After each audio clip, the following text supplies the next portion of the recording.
In this video, I'm going to show you how to get into remote sales in 2025 using the step-by-step strategy that helped me make multiple six figures in my first few years in sales. Even if you're a complete beginner, someone that doesn't even know what high ticket sales is, if you're working a 9 to 5, or even if you're just in college like I was when I started, today I'm going to save you tons of time and give you tons of value completely for free. And I wish there was like a full guide like this when I first started, because I think this would have helped me a lot when I was just beginning. Let's hop right into the ultimate high ticket sales guide of 2025. So here it is, the ultimate free high ticket sales course. A complete, easy to follow, no matter what your IQ is, step-by-step guide on what high ticket sales even is, why it's needed, and how you can become the next success stories in the high ticket sales space. But please lock in for this, because I hate typing and this took me forever to make, as well as for you, because this can help you a lot. And again, I wish I had this when I was a complete beginner. And the issue is with most YouTube content out there regarding sales is that it's all over the place, super complex, doesn't go into the nitty gritty like I'm going to do today. So I wanted to make this specifically for you beginners, so you have one place to go to and learn everything you need just to start. And since I am a sales guy for a living, this will solve the objection in your head of, I don't know where to start, because I'm showing you exactly where to start. So what is this free course going to go over? It'll go over what even is high ticket sales and how does it work, why remote sales reps are even needed in a business, how you can find your first high ticket sales opportunity, how you can land your first job, how to actually perform on the job,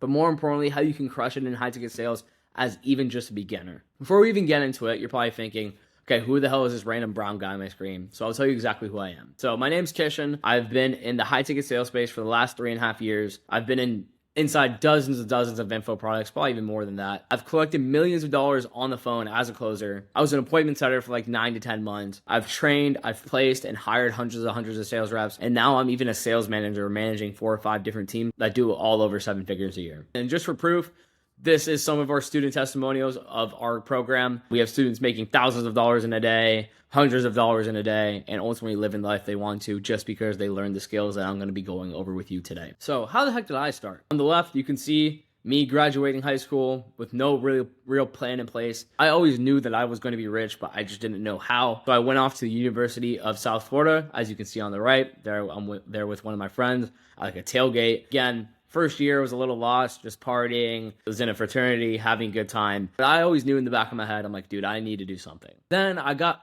introduced to this whole space by my older brother, and he was like, hey, just do remote sales. I didn't really know what it was, but I was like, sure, I'll go ahead. So you can see on the left, that's even still on my TikTok today. I was recording day in the lives of me living in a fraternity house, making money with remote sales. I was an appointment setter back then. I would literally walk out on the right to my fraternity backyard looking like a freaking pig in shit, or whatever the hell you want to call it. But yeah, this was my environment. So if any of you would like to say, oh, my environment matters so much, look at my environment. I was living in a frat house. I was making multiple 5 figures by the end of when I was in college, and I was living in a fraternity house like this. Then later on, just to give you more context, I was in college for 2 years. The first year I didn't really do much. The second year I locked in because I was technically a junior coming into college, because I had credits. That's besides the point. I graduated in July of 2023. And then I moved to my dream apartment that same month in July 2023, and that's when everything kind of took off from there. But by the end of college, I was making over 15 grand a month living in a fraternity house, so pretty cool story. But again, that's how I started. No real path, really didn't even understand half of this stuff, but got introduced to it by my brother here on the right, or sorry, on the left. And then I've been doing it ever since, and now we're in Miami, living a totally different life. And teaching people how to do the same as well. So I'll get into this too. What even is the e-learning space? Because some of you might be even confused on what the heck I'm talking about. I know you hear sales, but you're like, what even is a high ticket sale? So I want to give you some background on the e-learning space. The e-learning space is on pace to grow to a $1 trillion industry by 2023. And with everything going on in the world, there's literally no signs of this slowing down, which means either you can cope and be like, oh my God, these people are selling courses, or you can figure out how to take advantage of this. And that's exactly what I did. And no, this is not your typical sales role. Most people, when they hear the word sales, they think of like car sales, door-to-door sales, Cutco knives, Wolf of Wall Street. And I feel like there's this like scumbag connotation to when people think of salespeople, which honestly is probably the truth, because a lot of industries do have these types of people. But what if you could sell stuff that could actually help people? They can be happy with the results that they get from your product, and you can be happy serving them, but also making a living out of it and living the life you want to. What if you did not have to cold call all day, force your old high school friends that they need life insurance? That'd be pretty nice, right? Well, there actually is. The best part about high ticket sales is that you're actually talking to people that want and need your service, and they come to you. It's not like you need a cold call. It's not like you need to download Instagram and start ripping cold outbound DMs. They come to you. And you can do it from the comfort of your home or even like your frat house like I did. And you can have a super cool work environment at the same time. And no, you don't need tons of cash to start. You just need time, work ethic, because I promise it's not as easy as it sounds. But here are the terms to know when it comes to high ticket sales. So you're gonna hear me talk about more of an offer. So what is an offer? An offer is a company that you're working for and what their service is. So like, let's say you see like an Amazon FBA coach. That's your offer. You're selling Amazon FBA coaching so people can make an extra 3 to 5K a month and live the life they want to. That's your offer, okay? What is appointment setting? So appointment setting is the person who's in charge of getting calls on the calendar and who is in charge of making sure people are a good fit for your service. So there's a few different types of appointment setting. This can be done over text, it can be done over a phone call, and these are called DM setters or phone setters. Then you have a closer, which is on the other side of the deal, which is on like the back end of the deal. And this is the person who actually closes the deal and the one who actually collects the cash on the sales call. So those are the difference between the two. So how do setters and closers even fit into an offer? So I'm sure you see the gurus online and you see ads there and they're saying, let me show you how to make 10K a month with Amazon FBA. Do you think all those people that run ads have the time to sit there and talk to the thousands of people that are interacting with them? Probably not. So that's where appointment setters and closers come into a business. So again, appointment setters on the front end of the deal. Let's say someone sees an ad on Instagram on their feed and their attention is caught. What they're gonna do is they're gonna fill out information to learn more, which is called like an opt-in page. I'll show you what it looks like in a second. Usually you'll put in your phone number, your email, your full name, and this is called a lead, someone who's a potential customer for your service. And people's time is valuable, so if they're filling out their information to learn more, that means they have a level of interest in your product. So here's an example. So you might see an opt-in like this. It has a headline, how it says, how I earned a full-time income from home with just my phone and internet. And people will put in their name, their email, and their phone number. Obviously, those are not my real phone numbers and emails, but there you go. And then it'll say, hey, get the training, and then it'll send you to a video. As soon as they fill out their information, this is what we call an opt-in. They opted into our service, and now they're going to be called by a phone setter. And again, this is someone who actually has a phone call with the person to see what they need help with and see if their service can actually help them fix whatever problems they're experiencing. Now you're probably asking yourself, okay, well, what does being a good fit even mean? And these are the questions you usually ask to actually see if that makes sense. So asking them what caught their attention and made them want to reach out, what they're currently doing for work, and if the goal is to like leave their job or just do this as a side hustle, how long have they wanted this outcome for, what have they tried in the past to get there, and what has them looking now to get the help they needed, and then obviously figuring out if they have the resources, aka the money to invest into the product. If all of this checks out, then they'll find a time when them and the closer can hop on for the actual closing call, and this will be like a longer conversation to see if our product can actually help out this person that they need help solving. And if you're a DM setter, you're following a similar process, but instead you're actually in the inbox of the influencer and you're responding to their messages. But the conversation has the same intention of signing them on the call with the closer. And later on, I'll show you how to actually do a DM setter combo just here in a second, okay? So after the setter books the appointment in, what they're gonna do is they're gonna put the closer and the prospect, which is the potential buyer, inside of a group chat. The best way to do this is usually over iMessage or over WhatsApp, and they'll make the introduction for them. They'll say something along the lines of, hey, James, this is Dylan from XYZ Company, making this group chat to connect you and Kishan, who you're going to be speaking to tomorrow at 2 p.m. Eastern time. Just make sure you're in a distraction-free area for that call as it is on Zoom. Also, just so you can make sure it's worth your time, please take the few minutes to check out these videos before your call. Usually, it'll be pre-call homework. I'll show you what that actually looks like here in a second. But then it'll say, like, please drop me a quick confirmation when you see this and that you'll check out the videos. Thank you. And then that's how the appointment setter will connect the potential buyer and the closer inside of group chat. And the closer will actually take the call after that. And as a closer, I usually send a voice note inside the group chat so the prospect can hear my voice. And it's a little bit, and it can also ease a little bit of fear before a call, especially if the prospect has never been on a call like that before. So the voice note will say something along the lines of like, hey, this is Kishan, look forward to chatting tomorrow. Yeah, just like James has said, just go ahead and watch those videos, but I really look forward to chatting tomorrow and we'll be able to see if we can help out. Something along the lines of that. Cool. So now this prospect has an easy way to communicate with everyone in case something pops up, in case they need a no-show, but now they're actually coming to the call more informed, so they're just not lost. and they know it's a real human being that they're actually meeting with tomorrow. Because you'd be surprised. People are very, very skeptical in this space, which is totally fine. But this will help almost ease that skepticism just a little bit. Now, the closing call will be like 30 or 45 minutes. It'll be a Zoom call.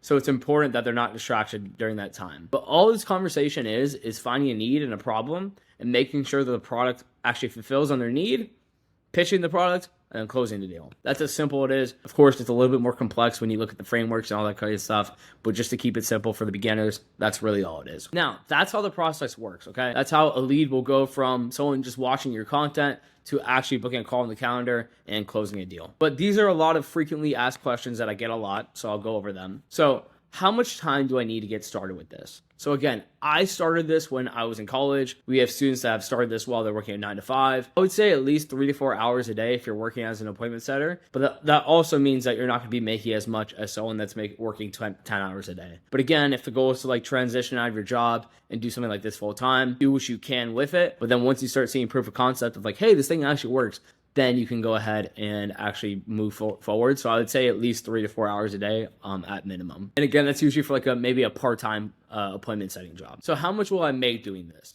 Again, no false income claims, but I have setters that make anywhere from like 3 to 7K a month. There's people that make more than that. I don't want to tell you that's standard, but anywhere from like 3 to 7K a month for an appointment setter, whether that be a DM setter or a phone setter. And then closers can make anywhere from like 8 to like 15 to 20. Again, 20 being very, very good, meaning that you're really, really good. You have the right offer, all that kind of stuff. Not telling you you're going to make this, but this is what I've seen other people make. Again, they showed up and they did the work. So if you do something similar to that, there's no reason why you can't get some results. Can I do this with a 9 to 5 or while I'm in college? Yes, 100% you can. I think it's a huge limiting belief that you can't. I did this exact same thing. We have students working 9 to 5 and doing this on top. It is totally doable. Is this too saturated? I hate the word saturated, but I'll give you the honest answer. And the answer is no. I'm literally at a point where I have too many jobs to fill and less people. So this is literally why I'm on YouTube talking about all this stuff, so we can get more people to actually place onto our jobs, even for my teams. Like I'm always needing new salespeople, and it's kind of tough finding people. So if anything, this is far from freaking saturated, because think about all the coaches out there. Like you'll see a new coach every single day. All of these people need salespeople, okay? So no, this is not saturated. Do I need money to start? The real answer is no. Like to actually like start getting a job and all that stuff, no. But if you were to invest into coaching, which I highly recommend, and we can talk about a little bit more about that later, but no, to like actually get on the job, like let's say you're doing e-commerce or like trading, like you need some money to start this, you just need time to start. How long until I get a job? So there's two answers here. There's either without any help or there is help. If you were to do any help, like it could take you a few weeks, a few months. It kind of depends. With help, like inside of our program, I've seen people get a job in literally 3 or 4 weeks. Some people even less, but it all, again, depends on how hard they're working, if they're showing up to coaching calls, if they're asking questions, they're actually applying to jobs, which I'll show you how to do in a second. But it can be like 3 to 4 weeks for someone that's like a high performer. Okay, cool. These are 5 things I wish I knew before I started. Number 1, there are so many offers out there and you don't need to be married to one. Why I say that is the first like 6 to 7 months of my career, I was like, oh, I already have this offer. It's pretty good. Like, let me just stay on it. But like I was being thrown opportunities that were even better. I was just scared of what other people were going to think. I thought my sales manager was going to get mad at me. I thought the business owner was going to get mad at me. And I was so married to that offer for whatever reason. That kind of hindered my progress. I'd probably be way farther. I'm far now, but like in that 6 month period, I probably would have made way more money and helped more people if I was not so married to one team. Number 2, it would not be an overnight process. Anyone that tells you that high ticket sales is the easiest thing ever, don't get me wrong. It's definitely like, if I had to say like one of the the most simple beginner business models there is, but it's not an overnight process. Like I went like the first like 3 months without making any money. I was on bad offers, that's why. And I need to get better. But like it still takes time. I don't think people will hit 10K in the first month or even their first 2 months. Like it takes time. Number 3, it's a networking game. It does not matter if you're the best if nobody knows who you are. I like to relate this to like, let's say I owned the best sandwich shop in the country. Or I ran no marketing and only a few people knew that my sandwiches existed. Am I going to make all the money? Probably not, right? So if you don't know anyone, if you're not posting content, if you're not posting on social media, if you're not joining groups, nobody knows who you are. Let's say you're on a half decent offer and then it goes bad for whatever reason. it's going to be very tough to find another job after that. Okay. Number 4, personal development is a huge part of sales. This is what I like to tell people. I'd rather have someone that was like a president in the fraternity or like a captain on the baseball team than some random kid that just went through a bunch of sales training. The reason why is because they just understand how humans work and they've worked on themselves so much. They know how to help people work on themselves. Like if you can't solve yourself first, and I'm not saying you need to be perfect, but if you're not aware of your problems first and you haven't even tried solving your problems first, it's going to be very hard to help people try and solve theirs. So personal development is a huge part of sales. Showing up, becoming the best version of yourself, actually helping people is a huge part. Last one, the work is not pretty. I think people used to like market and be like, oh, you can take three, 4 calls a day. You can make 20 grand a month. You'll be going to Bali. You'll be sitting on the beach, taking a call, drinking a coconut by the pool. Like, I wish it was like that, bro. When I was making the most money, like my top ever month with just straight commissions has been 35K. In order to make that 35K, bro, I was working a lot. Like a lot, like 12-hour days on calls. And like, as you know, speaking, like if you're just at your computer, like thumbing away, like it's not like 12-hour days are like, but like if you're speaking for 12 hours a day, that is a lot of mental energy just being put into the space. So the work is not the prettiest, but it's 100% worth it because this shit changed my life 100%. So this is how you land your first appointment setting job. So this is the most entry level way to find jobs, but it is through outreach on platforms like Instagram, Twitter, joining free Discords, joining pay or low ticket school communities, if you guys know what the platform school is. But once you're trying to find these like 20, 30K a month roles, this gets a little bit tricky. But if you're looking for your first appointment setting gig and you're just trying to get some experience, like this still does 100% work. I have a whole video on this as well, but I'll a little bit of that into this video as well, so you guys can see live of like how I'm finding opportunities and like the messages that I'm sending to these influencers. So if I was to start all over again, what I would do is I would find people who have a course, coaching, or have an agency. Courses and coaching is the best. Agency I don't really love, but like you still can sell for them. Again, I'm going to put a video on the screen here of how to actually find these people, but these are the messages I would be sending to them. I would send a message along the lines of, yo, this is Kishan, been following your content. Wow, I'm really bad at typing all over the place. Been following your content for a long time. I was wondering if you're looking for a setter, looking for a setter on your offer. Would love to hop on your team and crush it for you. Something simple like that. And then you can also say, can send over a quick video intro of myself if you're looking for someone. Something simple like that. You send that 100 times a day. Like there's no reason why you can't get at least an interview within your first week or two. And once you get this down, seeing if someone actually sells an offer is pretty easy once you get it down, but it can be pretty tricky when you first start. But again, lucky for you, I'll do some live prospecting so you can see exactly how it's done. So now I'll literally give you guys a live tutorial of how I would be finding sales jobs if I were you and what I did when I totally first started. So by far the best platform to do it on is Instagram. The reason why is because you got to think. Twitter, nobody really checks their Twitter DMs. Not that many people like have their TikTok DMs open. You can't really YouTube message anyone. So Instagram is the biggest, but more importantly, the platform where most people check their DMs. So, for example, on Instagram, I'm just going to think of whatever business model I can think off the top of my head. Let's say trading. Okay, cool. A lot of people pop up. I'm going to move myself. But let's see. PB Trading. I actually know this guy. I don't know him personally, but I've seen his stuff before. But look, he's trading. He's day trading. So he's teaching people how to day trade, and you can see it by his reels. One thing to look for is that he gets great engagement. Look, 62,000, 143,000, 78,000, 115,000. Like you can see it. And obviously, he's trying to sell you something because he has a WAP link. What WAP is a payment processor that a lot of people use that they host their coaching and their courses on. So here's a WAP link. So this is a great person to reach out to. You could do it, and again, you can look it up by business model, or you could do it by hashtags. Let's do like hashtags. Let's do hashtag Amazon FBA. Let's see. Cool. Let's see about this one. Cool. Ecom Dave. Ecom Dave sounds like someone that's probably trying to sell something. Let's take a look. Boom. Same thing. Has a link in bio. Start a brand without buying any inventory on TikTok. Let's see. Boom. Exactly what I thought it was. So this video and this page is called a funnel. And this video here is called a video sales team leader. And you see right here how it tells you to talk to their team. That's what the sales calls are for. And then I'm not going to fill it out of respect for Ecom Dave. But boom, I found someone I can reach out to and sell for. Pretty simple. And again, you can do this for any business model. And now I'm going to give you some red flags to avoid. So for example, I'm going to go on my business partner Luke's Instagram. And obviously, we're business partners on Closer Cartel, so don't try and reach out to him for a sales rep, or else we're just going to tell you no.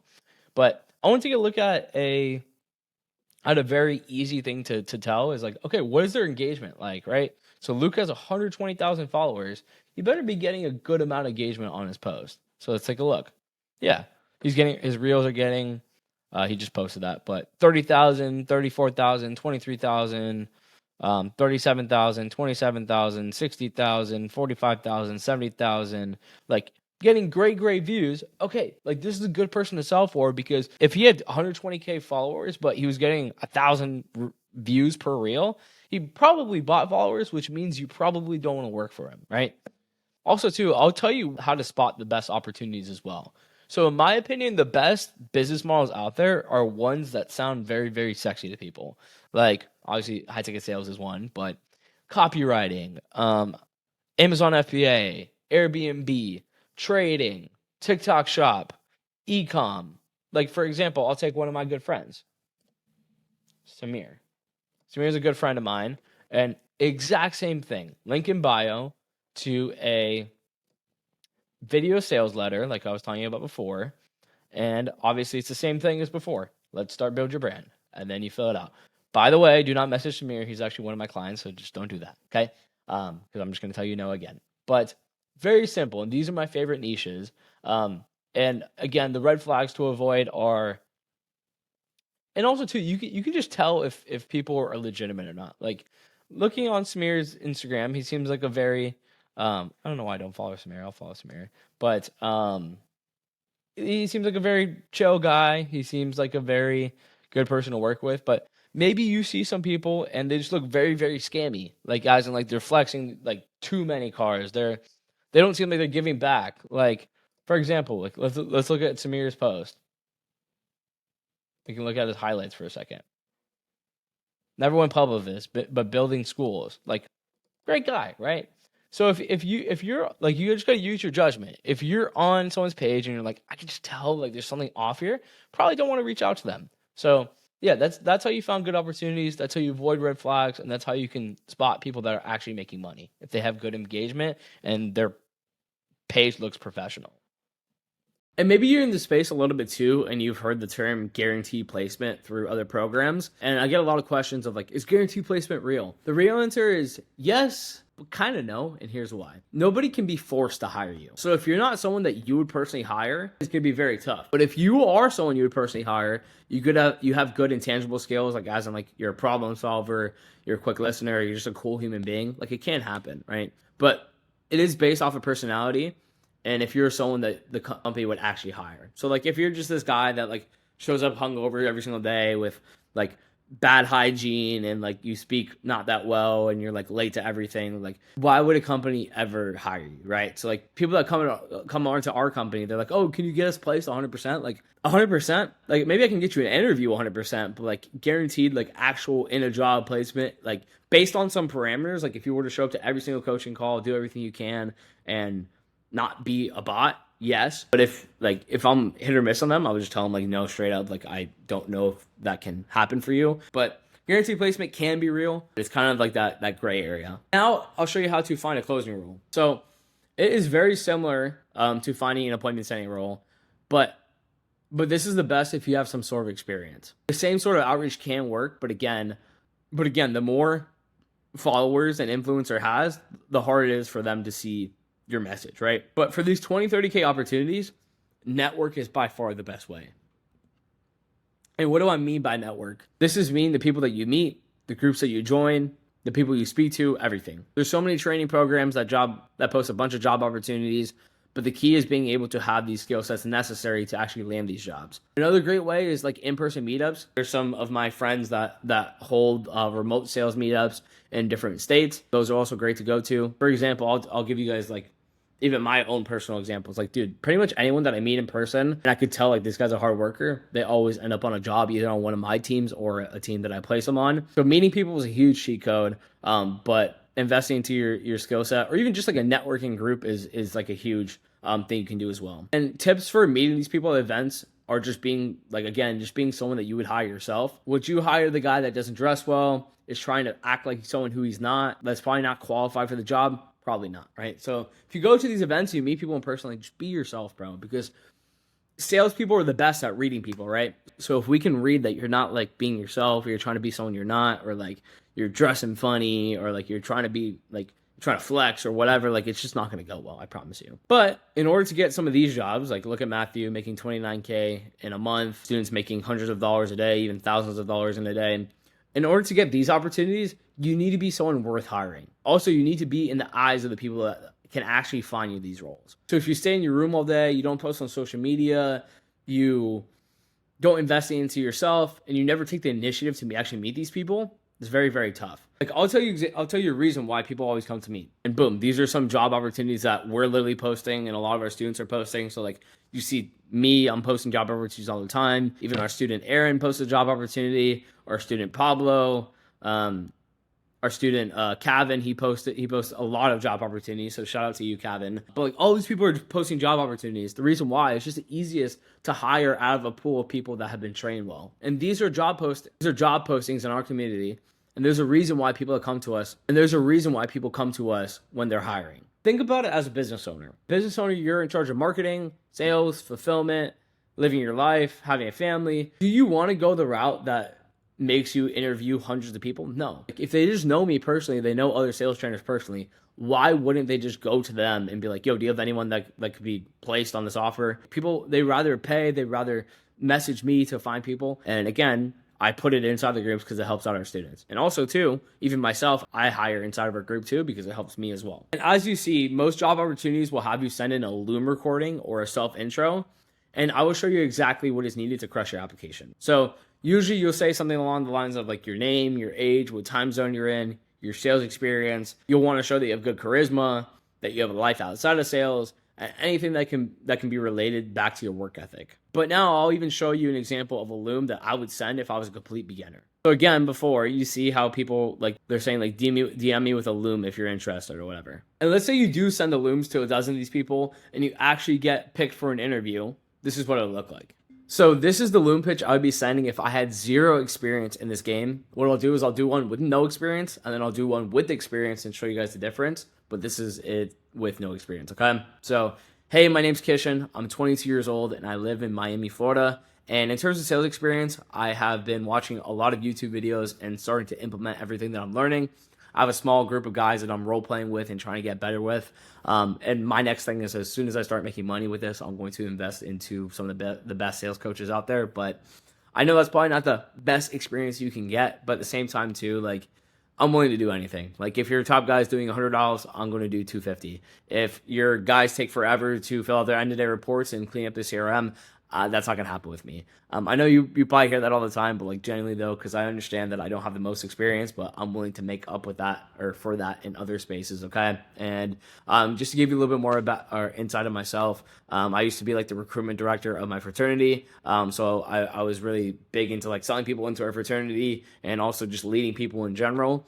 Two other things I like to talk about too is that I have been a small business owner since I was like 13 years old. So I learned how to hustle and grind at a young age. And it was like getting autographs from celebrities and reselling them on eBay. So it was kind of like sales in a way. Like you get to sell yourself to these people of why they should sign for you or whatever. And also too, I went through a 100-pound weight loss journey. Why I bring that up too is like that showed me discipline and consistency at a young age. And that showed me that even if you don't get results on day one, you're going to have to keep going until day 100 or 200. And that's when you're going to start seeing those big results and everything. But those are two things I like to talk about in these videos a lot more, but I just wanted to send you this video to show you how I talk and that I'm a real human being. But dude, I'm ready to fucking crush it for you. I understand the experience isn't the best in the world, but I'm telling you, if you give me a shot, I'll absolutely knock it out of the park, okay? But I appreciate you watching this. I appreciate the time, and I'll talk to you soon, hopefully.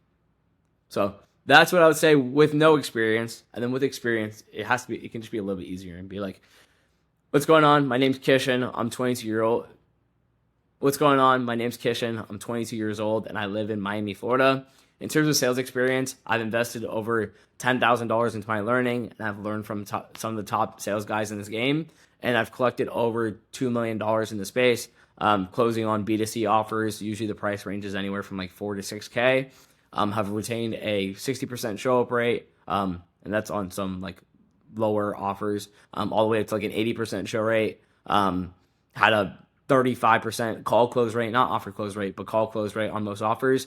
And I understand as a manager or even a business owner, there's a lot of annoying stuff about hiring sales reps. They don't listen to feedback. They don't do their end-of-day reports. They don't fill out the CRM.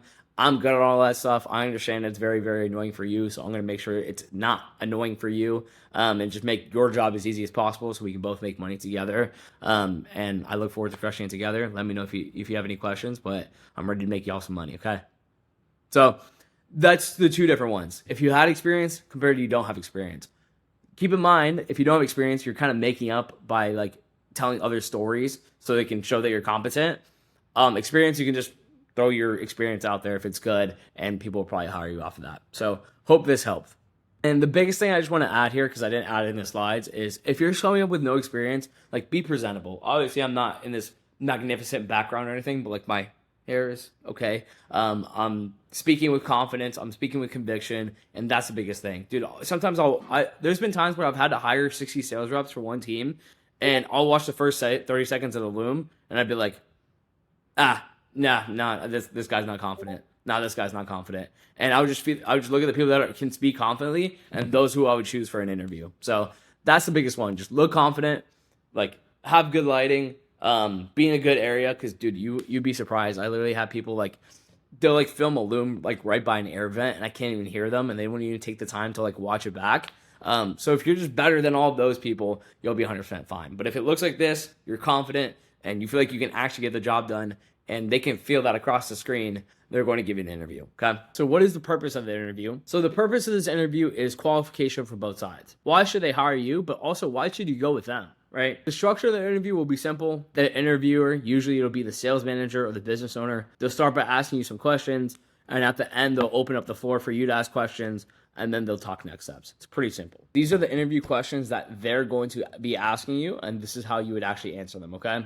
So they might be asking your background. That'll be pretty simple stuff like how old are you, where are you from, are you in college, da. That's a pretty easy stuff. You should know how to answer that. Your sales experience. So there's two different routes. Obviously, you do have sales experience. So if you do have a sales experience, you should say it that. But if you don't have sales experience, it's not a huge deal breaker. But then there's two routes from that. Either you've invested into a sales training program, which will help you a lot, or if you have not, it's okay, but it's obviously not as ideal.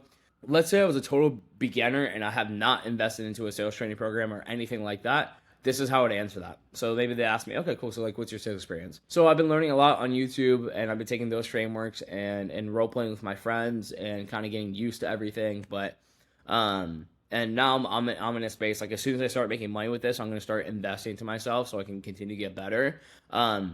But I understand like my experience probably isn't as ideal as you guys are wanting, but at the same time too, like I understand all the stuff about like, filling out your end-of-day report, keeping the CRM clean, just being on top of everything, and I'm willing to make up for my lack of experience with all that stuff. Also too, I know that I'm gonna be coachable. Like dude, I'm watching literally YouTube for like 12 hours a day trying to get better. So I understand that my experience isn't as ideal as someone else maybe, but I'm going to make up for that in every other way. So that's how I would answer something like that. Then your time availability, this is where you have to be completely honest. Like, do not lie to them and say you have all day if you don't have all day. Most people are looking for full-time, but like, don't get me wrong, there are some part-time setting roles and some part-time closing roles, but most people are looking for full-time. But I would answer that as honest as possible. So if you are working a 9-to-5 job on top of that, let them know that, but also set the attention of like, as soon as I start making enough money to see that this actually works and I'm able to go full-time, I'm willing to do that. But don't just lie to them and be like, oh yeah, I don't have anything else going on. And then they catch you in a lie and then it turns into a whole fiasco. So yeah, but the next one they might ask you is like, okay, why would you even hire yourself? They might ask you this, and how I would do that. Again, don't talk about like the cliche stuff of like, well, I'm the best of this, I'm the best of this, I'm the best of this. I would say something along the lines of like, look, I've had X, Y, and Z experience in the past. That doesn't have to be about sales. That could be about anything. It could be like, hey, I was a leader on my basketball team, I was a leader in my fraternity, or something along the lines of that. And that relates to my ability to lead people on a sales call. And again, I understand that I'm not coming with the most experience, but like, I'm willing to outdial the whole team. I'm willing to outperform the whole team. I'm willing to do whatever it takes to get to the top, and make sure that my lack of experience doesn't even come up in this whole relationship that we have. And they might even ask you, like, why do you think you can crush in this role? It's the same thing. I'm just willing to outdial the whole team. I'm willing to keep my CRM clean and just be on top of all their operational stuff. If you know all that stuff coming into an interview and you're a total beginner, they're going to take you. I promise you that. But don't say any of this stuff if you don't believe that you can back it up. That's the biggest thing. Like, don't say you're going to outdial the whole team if you don't think you will, right? Because at the end of the day, people don't like liars, right? I have people that come on, they say, I'm going to outdial your whole team, and they've done it, right? So, like, people like that, I'll hire all day. People that I know that are lying, I won't hire, right? But then these are the interview questions that you should be asking the company. The most important thing about this is you want to be asking questions that shows that you want to make the business more money, right? Because no, they don't want any salesperson that's only thinking about themselves. Oh, how can I make my commission? How can I do this? How can I do this? It's more of like, how can I make the business more money? How can I make the team a better place? And all of that stuff. So the first question I would ask is, what was the cash collected for the business in the last 3 months? The reason why this is important is because they could just have a huge month. By the way, cash collected means the amount of money that they made in the last 3 months. They could have just had a huge, big month, and then the rest of the months were bad or whatever. So 3 months is usually like a good average to see like where the business is headed. So I would ask that just to see where the business is at. Then I would ask them, what is their top setter and their lowest setter making, and why do you feel like there's such a difference between the two? The reason for that is because like you might just have one guy that's making all the money, and then there's like 6 of them not making any money, and it's very hard for you to make money. But also at the same time too, like they can be honest too and be like, well, yeah, dude, our top guys just work way more. If you're willing to work way more, you can do the same, and then you can be like, well, I'm gonna do that. So that kind of just gives you a spread of like if they're actually making money, and also too, you can kind of see if everything aligns, right? Because the usual commissions are 5% for a setter, 10% for a closer.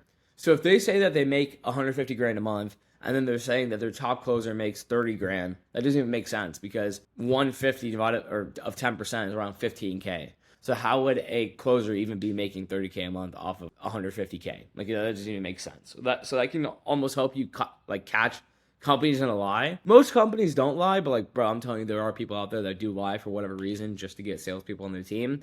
Obviously, those are not businesses that you want to be working with. Another question I'll ask them is like, why are they even looking to hire new sales reps in the first place? This is a good question because you can ask them like, okay, like, are you guys starting to run paid ads, or like, were you guys just getting more leads than you can handle, or are the people on your team just bad, or like what's happening? That'll give you context of like why you're even needed on the team. Another great one is like, what is the biggest bottleneck in the sales process right now that you're aware of, so we can help, so we can make more business or make more money as a business? What they might even answer like, oh yeah, our setters just have the worst speed to lead, as in like people aren't hitting up people as quick as possible. So you could be like, hey, well, I'll fix that because I'll make sure I'm on top of everything, and I'll make sure that I'm hitting people as quick as possible. You can even ask, what is the most annoying part of the sales team that you or the manager have to deal with right now, so I don't do the same when I come onto the team? Almost assuming the sale, but at the same time too, it's kind of a funny thing because like I've ran a bunch of teams, and like sometimes hiring people that like, or not even hiring people, but like salespeople just do annoying things, and it makes the business owner or the sales manager really, really mad. So if you can kind of know that and be like, I'm gonna get on your good side. How can I get on your good side?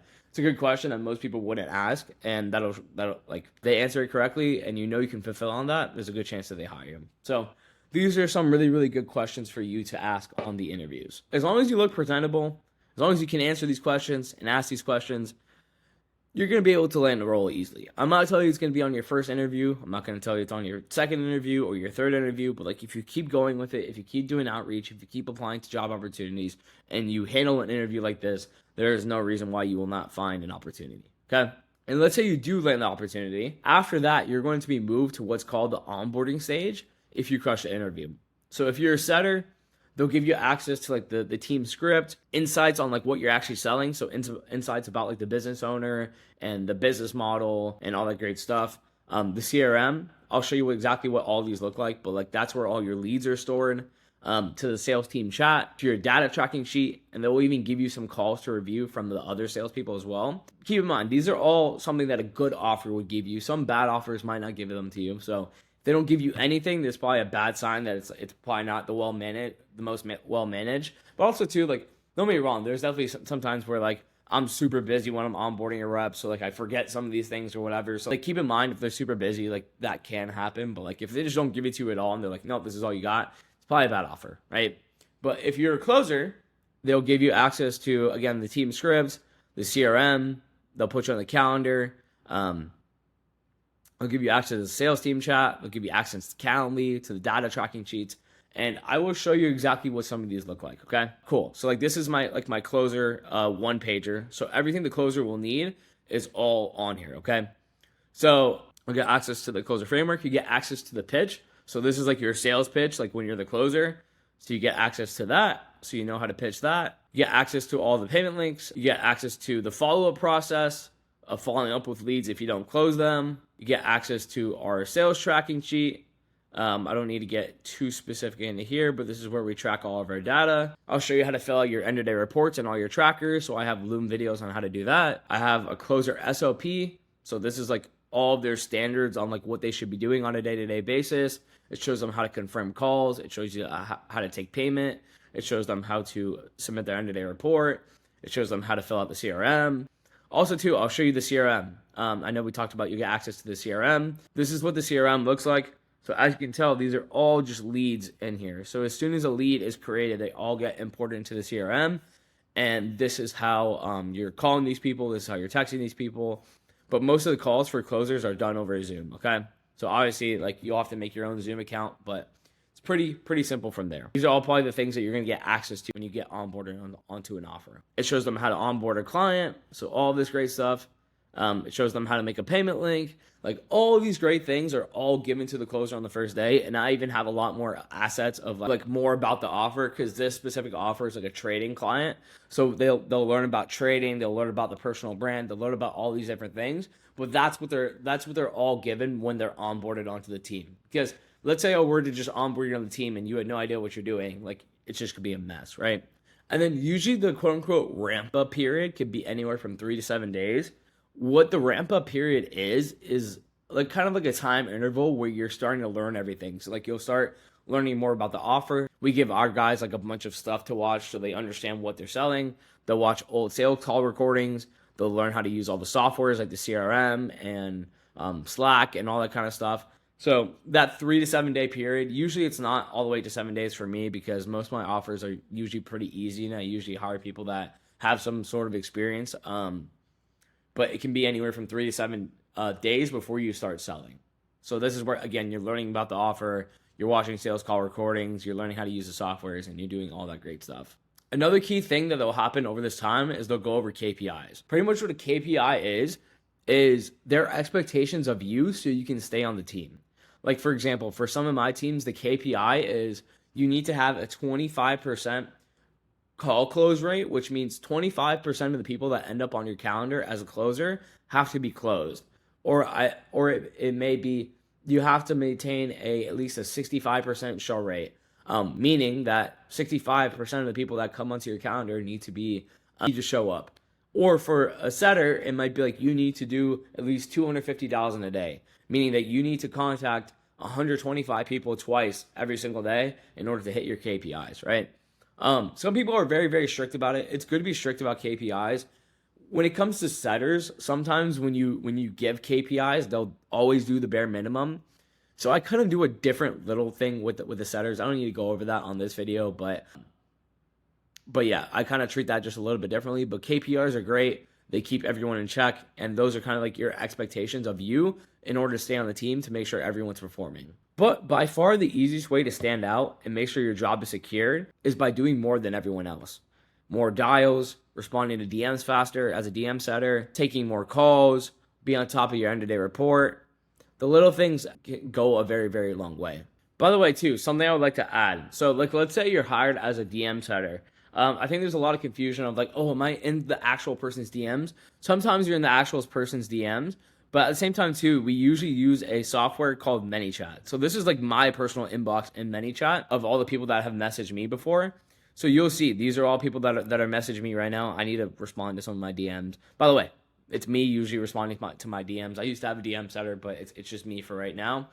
But this is what it looked like. So like, let's say I wanted to respond to this guy. Obviously, this guy's just pitching me, but I could respond to this guy and hit send, and then it would send from what it looks like my account, right? So this is a great software to have, and this is what most people will DM set off of. So you don't have to be in their actual inbox, if that makes sense. But the onboarding sequence for a setter versus a closer is usually roughly the same. You're just going to get access to a little bit different stuff, but you're still going to be watching call recordings. You're still going to be going over the script. You're still going to be learning how to use the CRM. You're still going to be doing your end-of-day reports and all that great stuff. But back to this. By far the easiest way to stand out and make sure your job is secure is doing more than everyone else. So more dials, respond to DMs faster than everyone else, take more calls, be on top of your end-of-day reports. The little things go a long way. And no, get your mind out of the gutter. I'm not talking about that. But they genuinely, they go a long, long way. So after the ramp-up period, this is where you actually start working. This is when you start showing up to sales team meetings. Like for most of my teams, I usually run 3 or 4 sales team meetings a week. Like Monday, Wednesday, Thursday, and Friday. Something, it depends on the team. And this is when you actually start setting and you actually start closing. These first few weeks will be very, very hard, especially if you have no prior experience. But if you push through, it'll 100% be worth it. And again, stay to the end because I'll show you exactly what putting the work actually means. I kind of want to show you what like your day-to-day will look like, maybe even as a closer, because as a setter, it's kind of like there's no set times you need to be quote-unquote setting. So like you're kind of not doing it all day, but like you can have time blocks. But like as a closer, you have pretty much set times of where you need to be when you need to be on calls. So like for example, as you can see, my closers are back to back for most of the day. Like there's a lot of canceled calls for whatever reason, so I'll see what's going on there. But people are back to back, and like these are 45-minute time slots. So these are when their calls are scheduled, and these are when the calls are booked onto the calendar. So it's pretty simple on like what your day-to-day looks like as a closer because people are on your calendar. You just need to take these calls and you need to close a deal. Of course, we'll go over what that actually looks like. But as a setter, it's a little bit different. You're kind of dialing or you're using ManyChat to set throughout the whole day. So again, later on in the video, I'm going to show you what actually putting in the work looks like and like what you're going to say as a closer and what you're going to say as a DM setter and what you're going to say as a phone setter.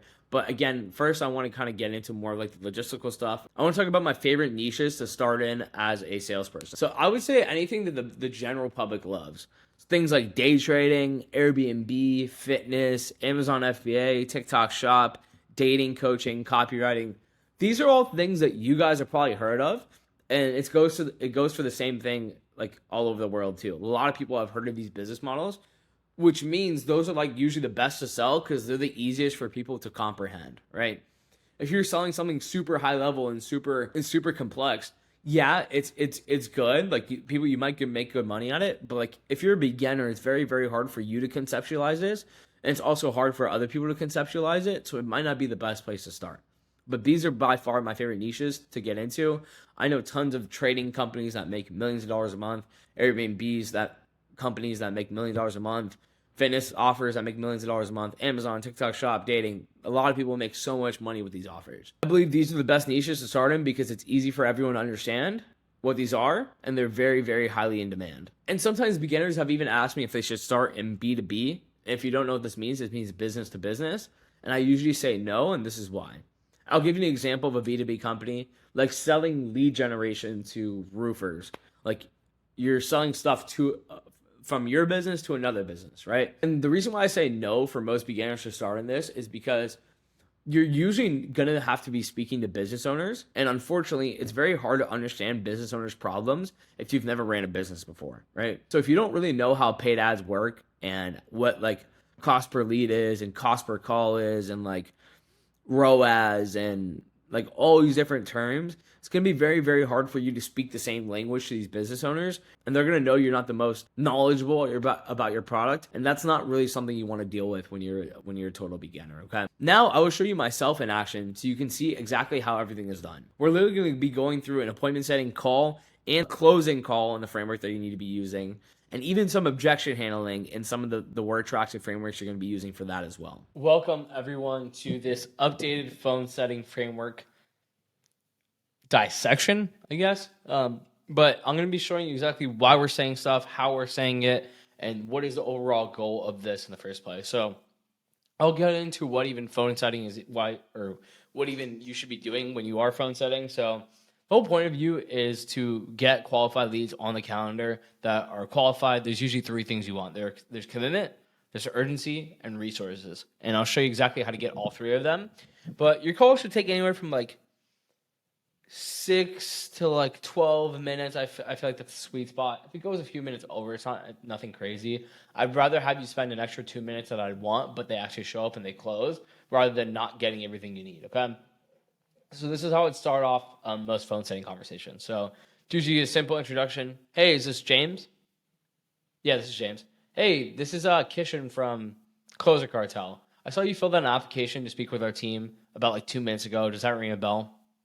So no fancy like tonality tactics here or anything like that. Like the best phone setters I've seen are always the ones that sound the most bubbly.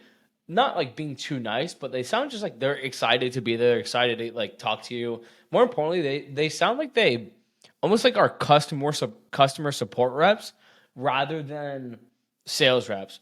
Like I'll give you this example. Like I was on the phone a few days ago getting my car getting my car a loan refinanced, and like technically that lady's like a salesperson, right? So I'm sure she gets commission off of like every deal that she like gets across the line in terms of financing.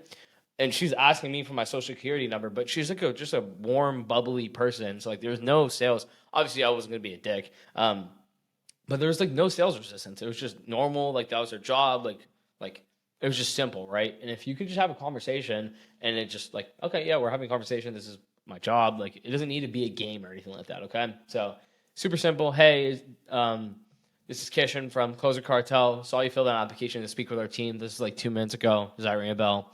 They're more than likely going to say yes. So they'd say, okay, cool. So yeah, so I just wanted to call you. I guess here, cut that out. Next question. So cool. So I guess what caught your attention and made you want to fill out the application, just to see if I can help. Right here, you could do like I saw you fill out an application to speak with our team regarding getting into remote sales or getting into e-commerce or whatever. Does that ring a bell? Just to give them some more context. So here you would say, cool. So what caught your attention and made you want to fill out the application, just to see if I can help? They're going to say something along the lines of, oh yeah, I've been following this person for a while now, and I just wanted to see what you guys are doing. Okay, yeah, that's not a problem. Most people get into e-commerce to make money, which I'm sure you're trying to do. So like, what do you do for work right now? Are you in school? Kind of depending on how young they are. So you want to figure out current situation here. So like, let's say they say, yeah, I'm an engineer. Okay, and then you want to get into like long-term goal. Okay, cool. And is a long-term goal with remote sales, is it to get out of being an engineer and do something like this full time, or is it just kind of like keep it like a side hustle? Most people want to get out, so they'll be like, yeah, like the goal is to get out of the job. So again, this is where you figure out the why. So you come here, and this is where your tone changes a little bit, because they're telling you something concerning. Like their job is something that they do probably for 10 hours a day. They've been probably doing it for years or whatever. So it is a concerning thing if someone comes up to you and they're like, yeah, I want to leave my job. Oh, shoot. Okay. What's the biggest thing that makes you want to kind of get out of the 9 to 5? Then they're going to get into some pain. They're going to be like, oh my God, long hours. I hate my boss. I'm not getting paid enough. And you can dig into that stuff too. Okay. And when you say you're not getting paid enough, what do you mean? Well, dude, by the time I'm done with my expenses, I have like $400 left. Oh shit. And I'm sure like with like big expenses, like that kind of affects a lot, right? Yeah, like dude, like if my freaking car alternator goes out, like I'm fucked. Oh shit, yeah, I'm sure you don't want to be living like that. I guess how long we've been kind of feeling this way, and you always want to go like more of like the negative route. So I'll go the route of like, okay, and I guess how long we've been kind of feeling this way for that, like the job isn't allowing to us to be as free as we want to, and it's not a lot. It's like kind of I guess causing like financial stress as well.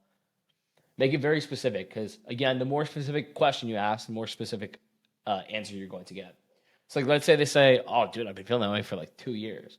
Oh shit. Okay. So in the past 2 years, like, what if we tried so you can get out of the job so you're not as stressed? Something along the lines of that, and they'll be like, and this is where like most objections come up.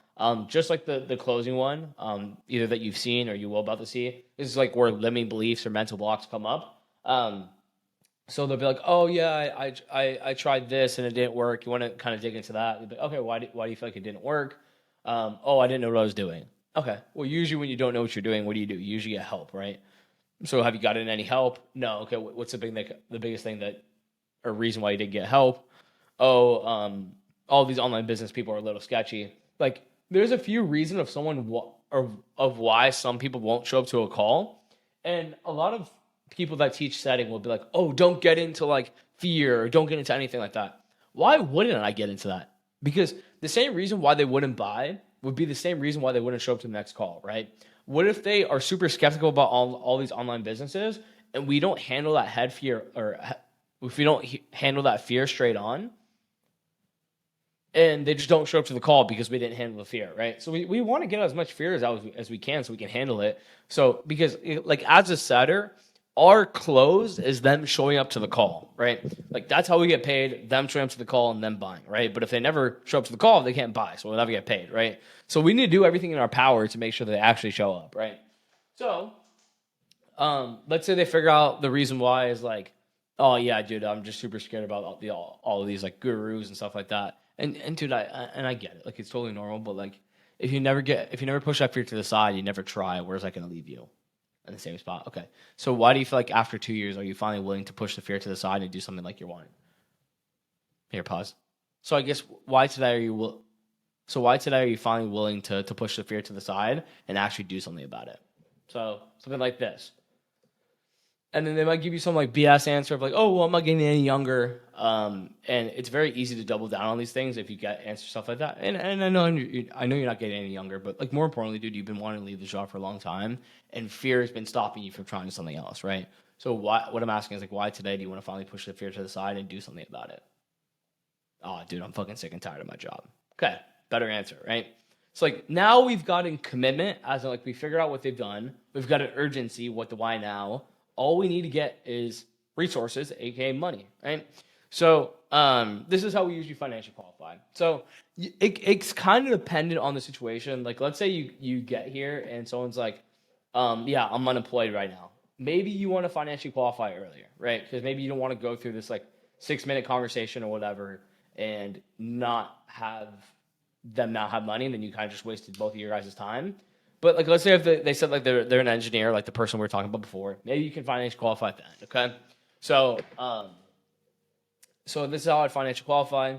So they would say like I would say something along the lines of, so obviously you're starting a business here. In order to start a business, it will require some upfront capital and also access to the right knowledge as well. So I guess how much cash would you say you have set aside so you can invest into yourself so you can leave your job like you're wanting to? So always tie it to the outcome. And let's say the program's 5K and they're like, yeah, I have around like 4 or 5K. Boom, I don't even need a price drop. But okay, cool. Yeah, not a problem. That totally works. Well, with everything you told me, dude, it definitely sounds like we can help you. So what I want to do is I want to get you on a longer call with one of our coaches. What that call is going to be about, it's going to be a deeper dive into your situation and actually come in with like an actual game plan of how we can get you out of your job so you're not as stressed, okay? Is that something that you feel like could help you? Yeah, that could definitely help me. Okay, cool. It'll be just like a Zoom call, tomorrow. I guess what's a good time for a Zoom call tomorrow? We have some stuff in the morning or afternoon. Which one works better? Let's say they say afternoon. You find a time. Usually, you want to go for two different times. So like, let's say they say afternoon. Okay, cool. We have one at 3 p.m.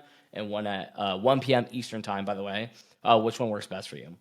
Let's say 1 p.m. Cool. Then I want to double tie down on the time slot. So I just went, okay, cool. And I just want to make sure. Is there anything that could pop up that wouldn't allow you to come to the meeting? Maybe besides like Godzilla coming to town and wrecking everything. Is there anything that could come up? You want to say that on a laughing tone? Everyone freaking laughs at this whenever I say it. I'm like, no, I'm 100% good. And then you just get into making the group chat and all this stuff. So amazing. So what I'm going to do is I'm going to make a group chat with you and our coach. His name is Dylan. So we have a place to chat. Also, too, I'm going to send you a few videos to watch before your call, just so you know more about the business model and make sure that the call is worth your time. Can you make sure you check those out before your call? Yeah, 100%. Okay, cool. And what I'll probably do too is confirm tomorrow morning that you still go for your call. Sometimes people forget or whatever, so just make sure you respond whenever you see that. Does that sound good? Yeah. Okay, cool. Amazing. Look forward to chatting with you tomorrow. And Dylan will be chatting with you soon. Okay. Something simple like that. So it can be really, really simple. Like these calls again should be anywhere from like 6 to like 12 to 13 minutes. Um, there's a few things that I added nuance like when I was speaking as opposed to on the framework. But like if you use this framework, bro, and you can listen to like the nuances and stuff like that, should not be too hard. Hey, is it Justin? Yeah, yeah. Who's this? What's going on, Justin? This is Kishan from Samir's team, Brandify. How are you? I'm good, man. How are you? I'm doing good. I saw you filled out an application to speak with our team. This is like 2 minutes ago. Does that ring a bell? Yeah, yeah. I just did that. There you go. I'm quick. But cool, man. We usually just call everyone just to see if we can help. You got like a few minutes to chat real quick. Yeah, for sure. Okay, cool. So I guess what caught your attention and made you want to fill out the application just to see if I can help. I saw Samir, obviously. And I always see gurus, but I see that he actually does drop shipping, so I thought that was pretty cool. Yeah, Just wanted to see what it was all that's a big about. one. It's always good learning from people that actually do it, right? Yeah, yeah, definitely. Yeah. Okay. Cool. Um, what do you do? Like, what's kind of the goal with drop shipping? Like, are you working right now or something like that? I'm in school right now. Okay. You like college? Yeah, yeah. What's your major? Marketing. Okay. And what's your plan with that? Um, well, for right now, like I feel like I definitely want to be able to use marketing for online business, be able to work for myself, but um, obviously I don't really know what I'm doing yet, so I'd probably just work like a 9 Oh fuck. Is that what you want to do, or to 5. I mean, not really, man. I'd rather work for myself. do you feel that do you feel like going down the college route, getting a degree, is usually going to set you up for a 9 to 5? Yeah, for sure. And why do you feel like you just don't want to work a 9 to 5? Do you know? I want to be able to do what I want. I want to be able to go to the gym at noon if I want to. So you want to be free, right? Yeah, And do you feel like a 9 to 5 is going to set you up for freedom? no. And how long have we known that a 9 to 5 and even going down the regular college route isn't going to allow us to live the life we're actually wanting to? I mean, I guess the whole time, but it was really just like The whole my time. How long have you been in college for? for 3 years, but 3 years. like even before that in high school, I mean, that was just like always kind of like what you do. Yeah. You graduate high school and you go to college. The Have thing an is, Asian family. what also other people do, they sit on their couch, they would eat Doritos and yell at the TV, right? And not everyone has to do that, right? Um, why do you feel like we've let it come to this? Like where we know what we wanted, we know we wanted to be free, but we know that a 9 to 5 isn't going to set up for free, but we haven't like have we like you said you've been feeling this way for like years at this point, like 4 or 5 years, right? Yeah. Okay. Have we done anything? Like so we don't have to do that. We can actually be as free as we want to. Uh, no, man. I mean, like obviously like the YouTube and stuff, but that's not really like doing anything. Because like research is good, but do you feel like research or implementation is going to get you out to the point where you can do like work for yourself like you're wanting to? You said do what to work for myself? Yeah. Do you feel like research or do you feel like implementation is going to get you to a point where Oh, okay. Yeah, yeah. Implementation for sure. okay. So like in the past 5 years, like what have you done to implement it so you can work for yourself and have that freedom that you're wanting to? Um, Not really anything. There's just like so much different information that I'm getting. I just don't really know where to start. That's actually why like I wanted to look in to see what you guys are doing, just because I know that what I'm missing is guidance. Okay. And what now we've known we need guidance. Like, what have we done to get the right guidance? Obviously, we're here today, which is great. But like in the past 5 years, have you looked for any other like hands-on help or anything? No, Okay. Why do you feel like that is? just been like kind of comfortable. You do school and you hang out with friends. It's Yeah. just like The thing is like comfortable because like you know what it's leading you towards, right? Like yeah, sitting on your weed smoking or sitting on your couch smoking weed all day could be comfortable at the time, but then you wake up and you're freaking like and you wake up and 3 years has gone by and you haven't done shit with your life, right? Like it's comfortable in the moment, right? Like so is every other bad habit, right? But you know what's gonna set you up for, right? yeah, What is yeah. it gonna Not, set you up for? Just kind of keep going down the college route. just 9 to 5. And Just kind of is that the life we want to live? no. Okay. So other than being comfortable, because we know that's not even what we want, like why else do you feel like we haven't tried anything and kind of gotten the hands-on help? Um, I don't know. I guess like just not knowing if it'll work for me, and like money. Like I am a student. Of course, right? But at the same, like, who's paying for your college right now? My mom, And how much is it per year to go to college for you? 15 or more. Okay, so I don't know if they're just rolling in cash and they don't care, but at the same time too, like you're also doing something that does your mom know you don't even want to use this damn thing? Yeah, I think she has an idea of that for sure. Is she okay with that? She just wants me to like actually, do something that I like. Okay, She's awesome. okay, I'm glad she's She's supportive, supportive. right? But at the same Yeah. time too, like I mean, I don't think you want to be fucking putting your mom in like making her pay for all this college without even doing it. I think do you think she would be even is she supportive? Like, do you think you using that money towards something you actually want to do is probably a better route? Yeah. Okay. So like, because dude, people say it all the time. Like, I just don't know if it's gonna work for me, and I don't want to like use money on something that's not gonna work. But like at the same time too, if you never get over that fear and you never actually try, where's that gonna leave you? Nowhere. Same place. Okay. So how willing are you finally get over that fear and actually try to get closer to the man you're trying to become? I am willing because graduation's getting close. You're So probably getting close, right? You're probably shitting your bricks. You're like, holy shit! So other than graduation, like, why today are you finally ready to do something about this? Because you can wait till graduation. You can be comfortable for a few years, but like, why do you want to finally do something about this? because if I graduate, then it's just time to get a job. I mean, I feel like now is probably a good time to at least start. Yeah. Does that scare you a little bit saying that out loud? That as soon as you graduate, you're probably gonna go work a 9 to 5. Yeah, definitely. Are you ready to do something about this? Uh-huh. And obviously you're starting a business here. Like it's not like I can just spawn a business out of thin air. Like you need cash for the actual business. It's e-commerce. You're gonna need access to the right skill set as well.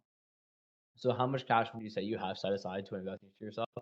So you can be as free as you want to. I just want to see how we can help. About 1,500. Okay. Is that what you were hoping to invest, or is that like what you like the all you have to invest? Again, I just want to see what we're kind of setting at. What I was looking to invest. Okay. What are we playing with in total, just to see like where we're at? About three. Okay. And like, let's say you were to invest that money, is that like putting it in a weird spot, or is that something you could invest? The 1,500 I'm willing to put in. Of course, right? But also, you're willing to let your mom pay 15 grand a year for something you don't want to use, right?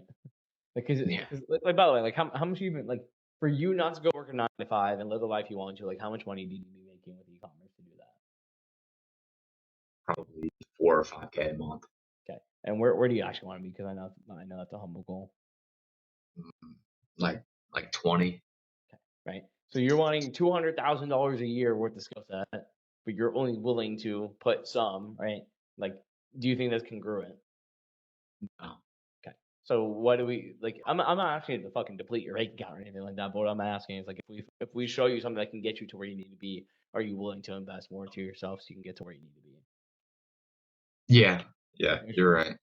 I mean, it's not about me being right. I'm just like, because at the same time too, like you're already like fuck like if your mom's so supportive, like would she be cool? Like let's say like we figure out like investment and it makes sense, but you maybe need some more or whatever. Would you be willing to like put some of the money that she's kind of throwing towards college towards something like this, or like we don't need to figure that out now. I'm just kind of giving you an idea. I mean, yeah, yeah. I think she would for sure. Okay. Well, I mean that's something we can figure out later, but like really what I want to do for you is like come up with an actual game plan because that sounds like what we've been kind of lacking the whole time. Of like we know we wanted this, we know we want it, but we don't have like a plan in place. So what we usually do is like get you on a call with one of our actual coaches. What that call would be about, actual devised game plan of like how we can get Justin out of this whole 9 to 5 rat race, or even make sure it doesn't even happen in the first place, and how we can like actually start making money with e-commerce in the first place. Okay, so is that something you're up for? Yeah, yeah. Let's do it. Cool. What's a good time for a chat like that tomorrow? Like maybe in the morning, afternoon. Around same time. Okay. It is what 1:40. 1:40ish. We had something at 1:30 Eastern time. Would that work?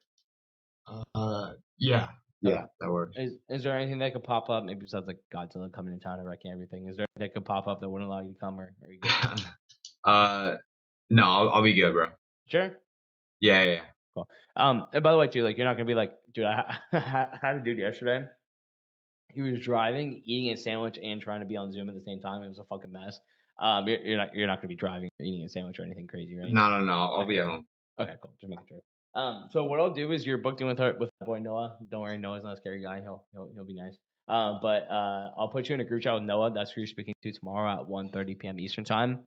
What I'm gonna do also is send you a few videos to watch out. Why those are important is to make sure you're using your time wisely and like make sure you know how this can actually help you. So can you get a chance to watch those just before tomorrow, before the call? Yeah, for sure. Okay, cool. So what I'll do is I'll throw you in the group chat. Just confirm that you when you ever see it, just so Noah sees it. I'll probably confirm with you tomorrow morning. So whenever you see that, just like give me a text back whenever you see it.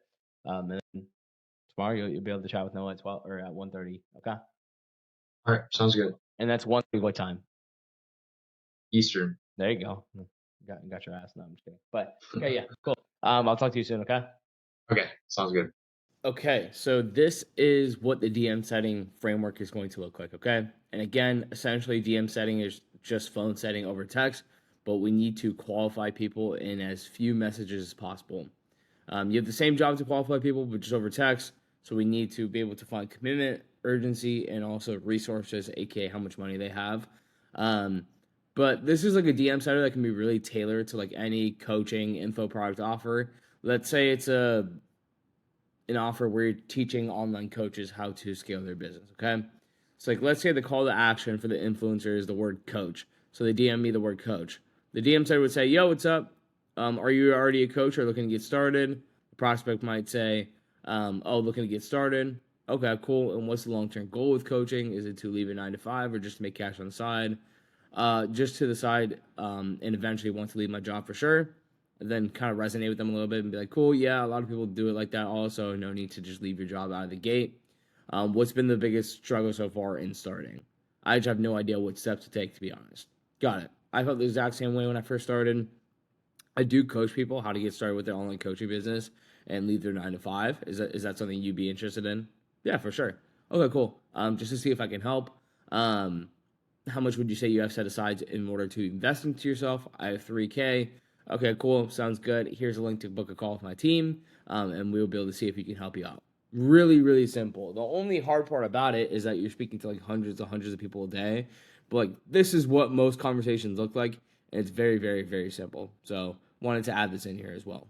Yeah, I'm gonna be walking you through the new updated closer framework, show you exactly how it works, and yeah. So as you know, most sales calls will start with an intro and an opener.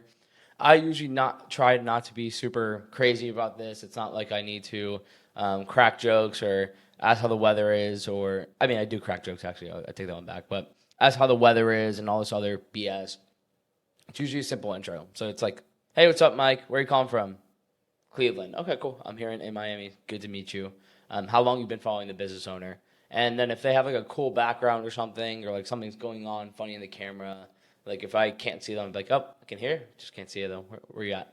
I'll make them laugh a little bit, or oh, it looks like you're in a classroom or something. If they have like a whiteboard in the background, just use your everyday humor. I call it universal humor, like humor that anyone can laugh at, whether they're 16 years old or 87 years old.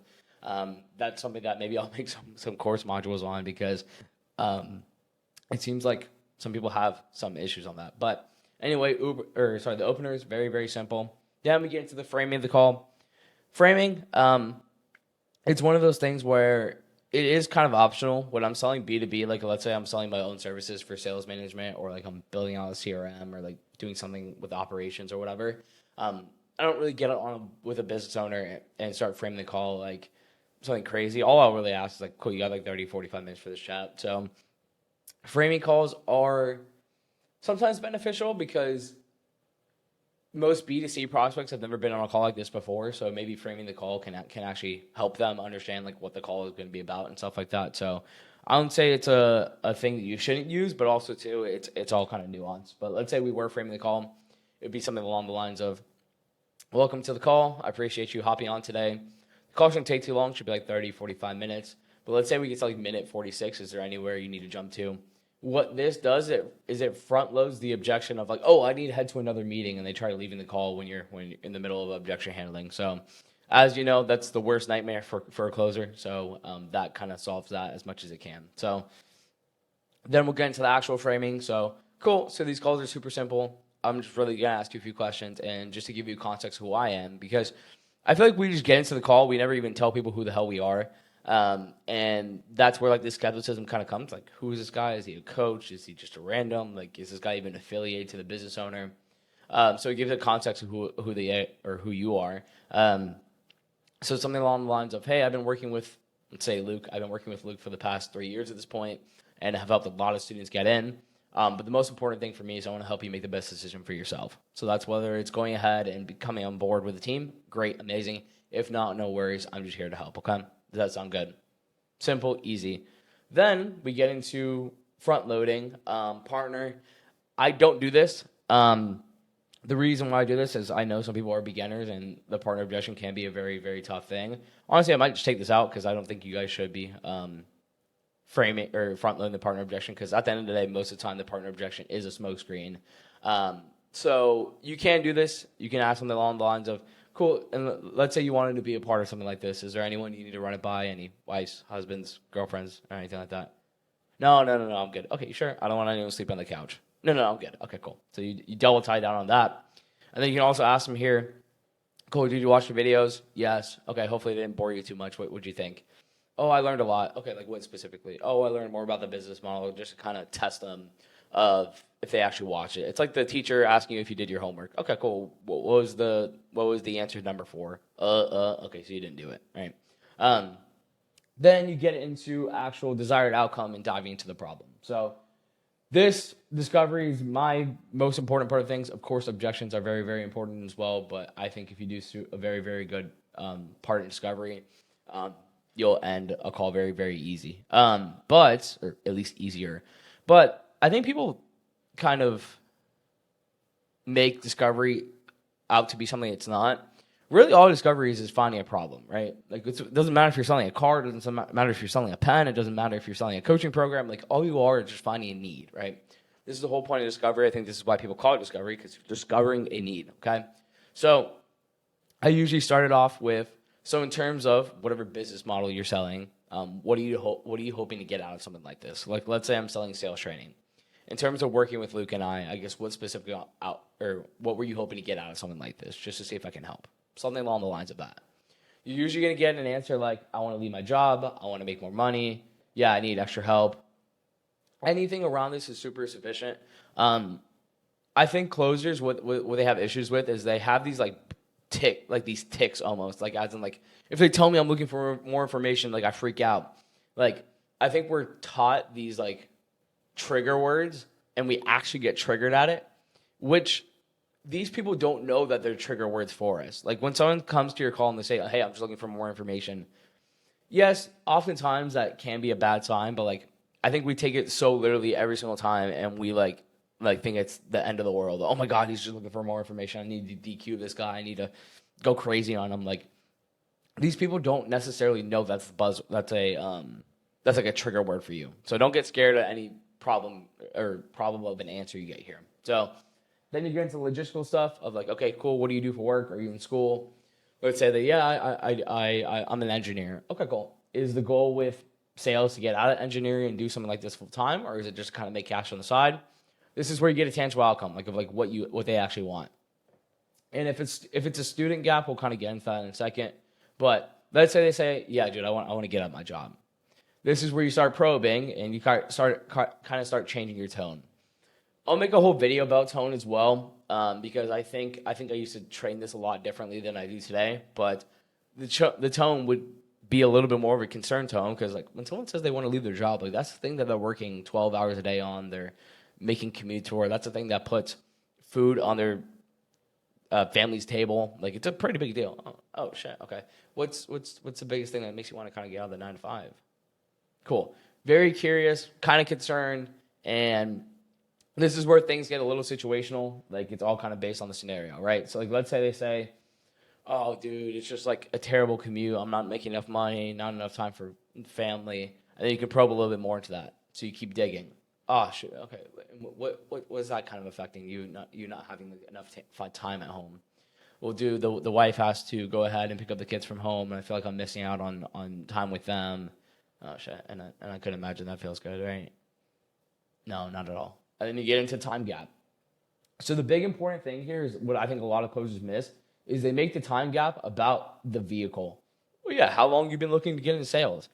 If you're selling cold traffic, some people literally figure out about the business model 48 hours before being on your call. So if you try to make the time gap and honestly the whole call about the vehicle, you're going to have a very bad call because they'll be like, oh, I just figured out about sales 48 hours ago, right? But they didn't figure out that they want to show up for their family better 48 hours ago. That's been happening for years, right? So if we focus on the outcome rather than the vehicle, this will help a lot. So you'll get into it and it'll be like, okay, cool. How long have you felt this way that you feel like the job isn't allowing you to be as free as you want to for you and your family?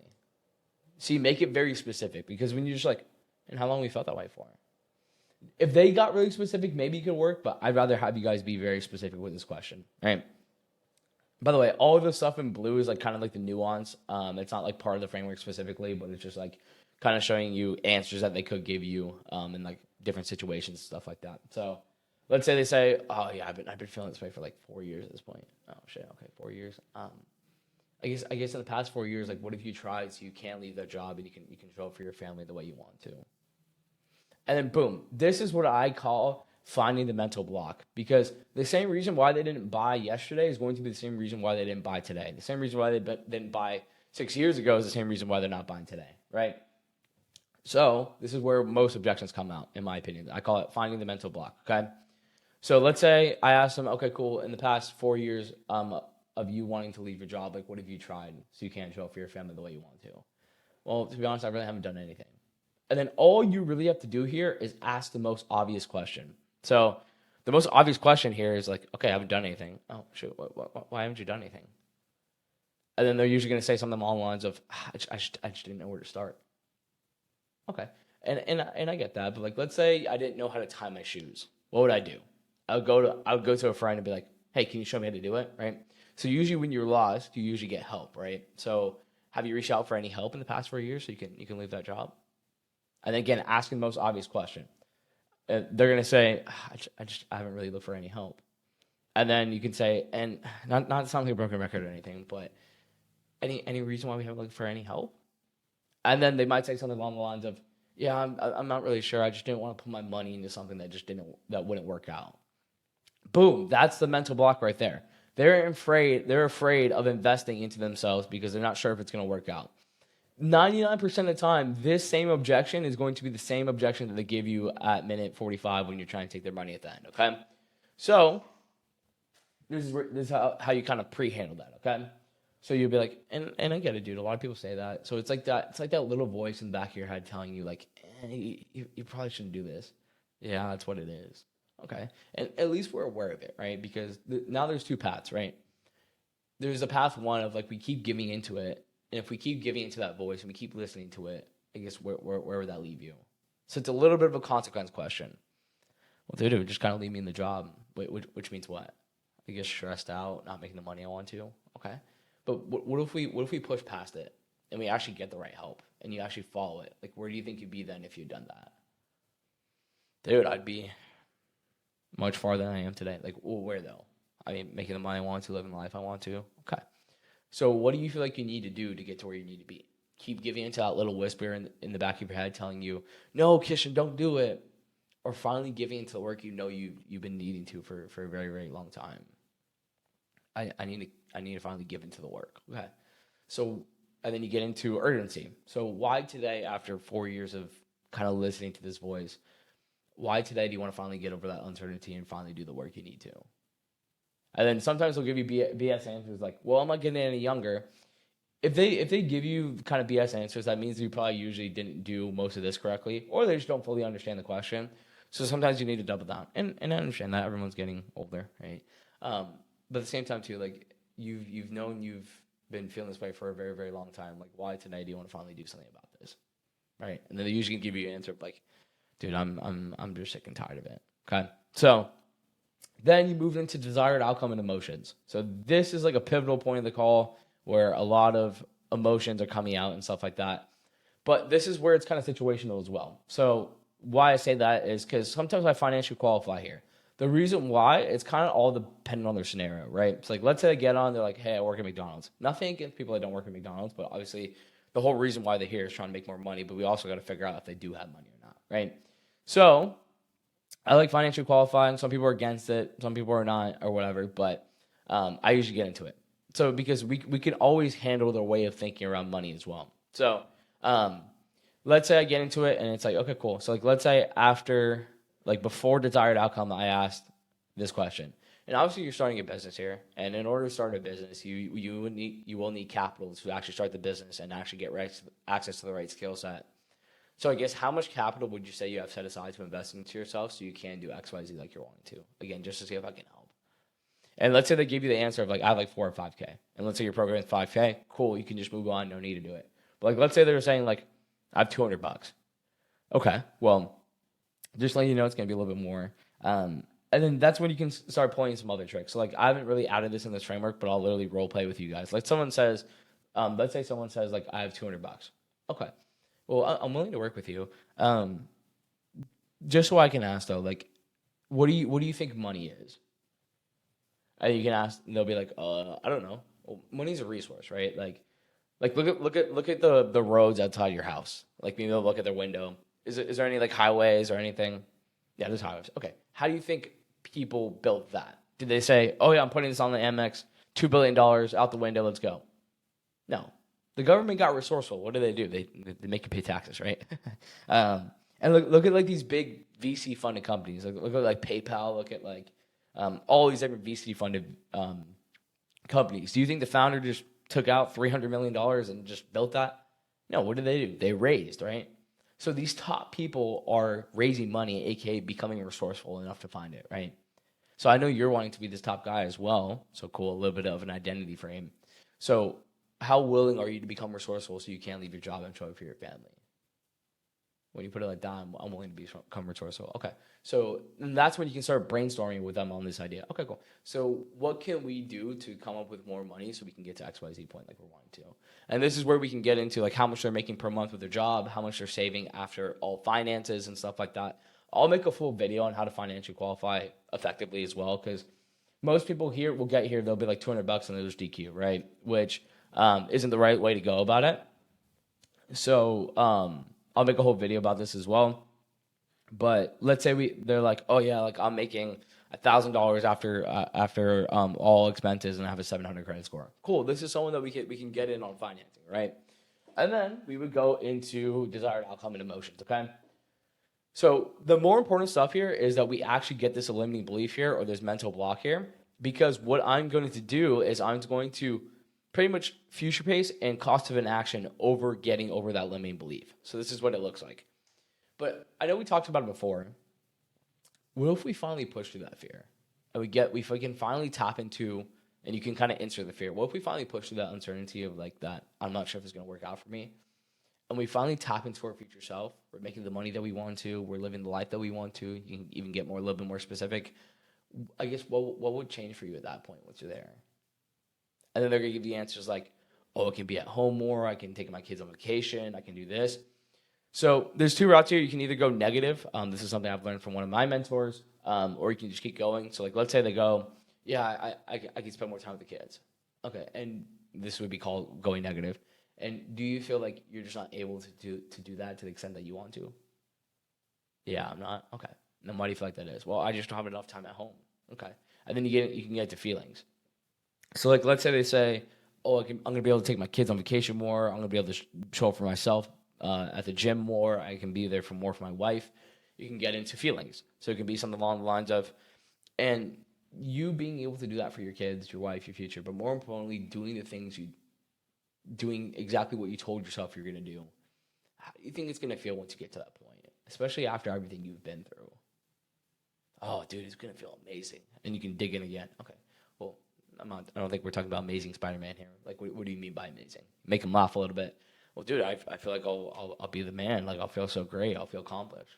Okay, and that's amazing, bro. And obviously, that's what we're shooting for. And um, this is where we get into more of like an identity frame. So it's usually something along the lines of, and how do you think that version of, I'll just use myself, how do you think that version of Kishan operates differently also? Like, what type of characteristics and what type of like qualities do you feel like he has that he doesn't have today? So like, you're pretty much future pacing on what type of qualities and characteristics he has. The reason why we want to do this is because we want them to speak out loud, like what's going to be different about them and their way of making decisions, right? So they'll give you like cliche answers like, well, he's consistent, he's disciplined. And dude, all you guys are doing here is like brainstorming. So you can even throw out one too. You can be like, and he probably pushes through fear also, right? Yeah. Why does he push through fear? Well, because he knows he's not going to get there unless he does it, right? Also too, like I hear this from a lot of men too, that they put the responsibility on like their partner as well too to get to where they need to be. I'm sure he doesn't do this also. This is also a little clean way of pretty much eliminating the partner objection, the partner objection, and in doing that. So once we get some good answers here of like, oh yeah, he's disciplined, he gets over fear. No, he doesn't put the responsibility on anyone else. The responsibility is all on him. Cool. He's speaking all this into existence, right? Once we get a good answer here, and you might ask yourself, what's a good answer? Once you get them to realize that, or once you get them to feel like what it's actually going to feel and actually know what type of person they feel like they need to become, then you move into cost of inaction, okay? And again, we're still cost of inaction over getting over this fear, which we figured out right here, if that makes sense. And I'll make a whole loom on kind of a mirror board about this as well. So we get into cost of inaction. And unfortunately, we can't just snap our fingers and become that person. It's going to take work, right? But what if we never push through that fear that you've been having, and we never become the man that's able to show up for his family and be there for his kids like he's wanting to, and we let it happen again? I guess if we let it happen again, where would that leave us? And then they're going to say something along the lines of, oh, I'd be in the same spot. Would you be in the same spot, though? Because like, let's say I was thirsty today, and I didn't drink water the whole day. I'm going to be even more thirsty tomorrow, right? And I know it's a stupid analogy, but it's the same thing. Like things compound, right? The same pain that you're feeling today, the same unhappiness you're feeling today, do you think it's just going to be the same 3 years from now? No, you're right. Okay, so what do you feel like you feel? Well, dude, I feel like I'd be letting my family down. Oh, shit, what do you mean by that? Dude, I just feel like I wouldn't be stepping up the way I want to. Cool, you're getting feelings here too. And then this is where you kind of all tie in everything you've been talking about.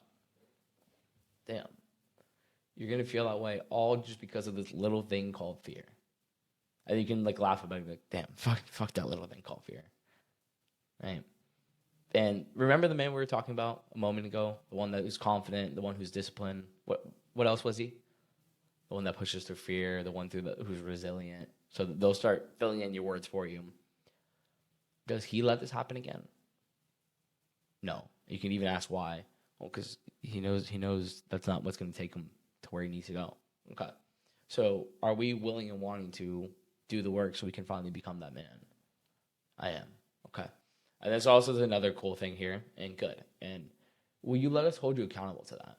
Because honestly, this is not going to be easy alone. Because like the last few years have shown us that, right? Yeah, you can hold me accountable. And then you get into cool, and then you get into like the pitch, which we'll show you how to pitch as well. So the reason why this is important here too is because like you can literally bring up an objection handling and be like, remember when you said I can hold you accountable? Okay, well the accountability starts today, right?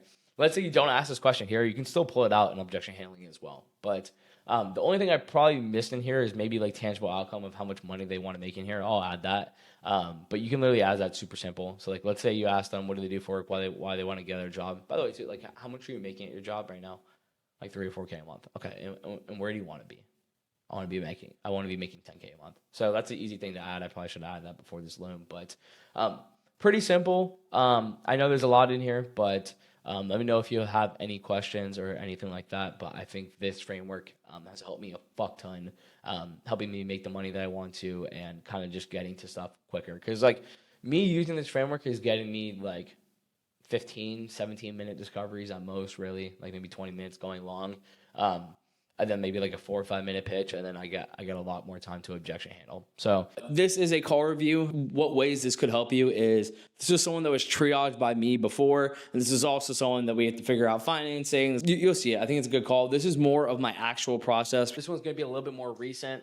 The last one I posted was over a year ago because it was just kind of a different type of call. But I would say this is more of a standard type of call, and I'll see what I could have done better or what I did really, really well on, and I'll rate it myself. But hopefully you guys can learn from this. Let's jump right into it. This meeting is being recorded. What's going on, Jose? How are you? Hey, what's up, man? Can you hear me okay?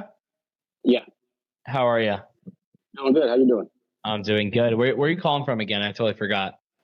Salem. So I actually triage this guy. So if you guys aren't triaging your calls, if you're a closer and you don't have that many bookings, like for example, I was managing this offer, so I had time to go ahead and triage my own calls. I always recommend doing that. It almost turns into a 2-call type of thing, and obviously you're gonna have a better success chance of talking to more qualified people if you're doing extra stuff before the call. So super important you do that. Oregon. Okay, cool. I'm here in Miami near Jaden. So good to meet you. Nice, nice. Yes, sir. Appreciate you hopping on with me. I know we chatted a little bit yesterday. Did you get a chance to watch that video I sent over as well? From yesterday? Yeah. Yep. Okay, cool. What'd you think? It's pretty much all the same stuff that I've been already watching, all the interviews Okay. that he has. You know what I mean? I watched a lot of his videos already. That's good. That's good to hear. That means you did your research. But just building him a little bit more certainty. He's like, dude, I've been watching other videos. I'm like, there you go. That means he's ready, bro. But again, just keep it conversational.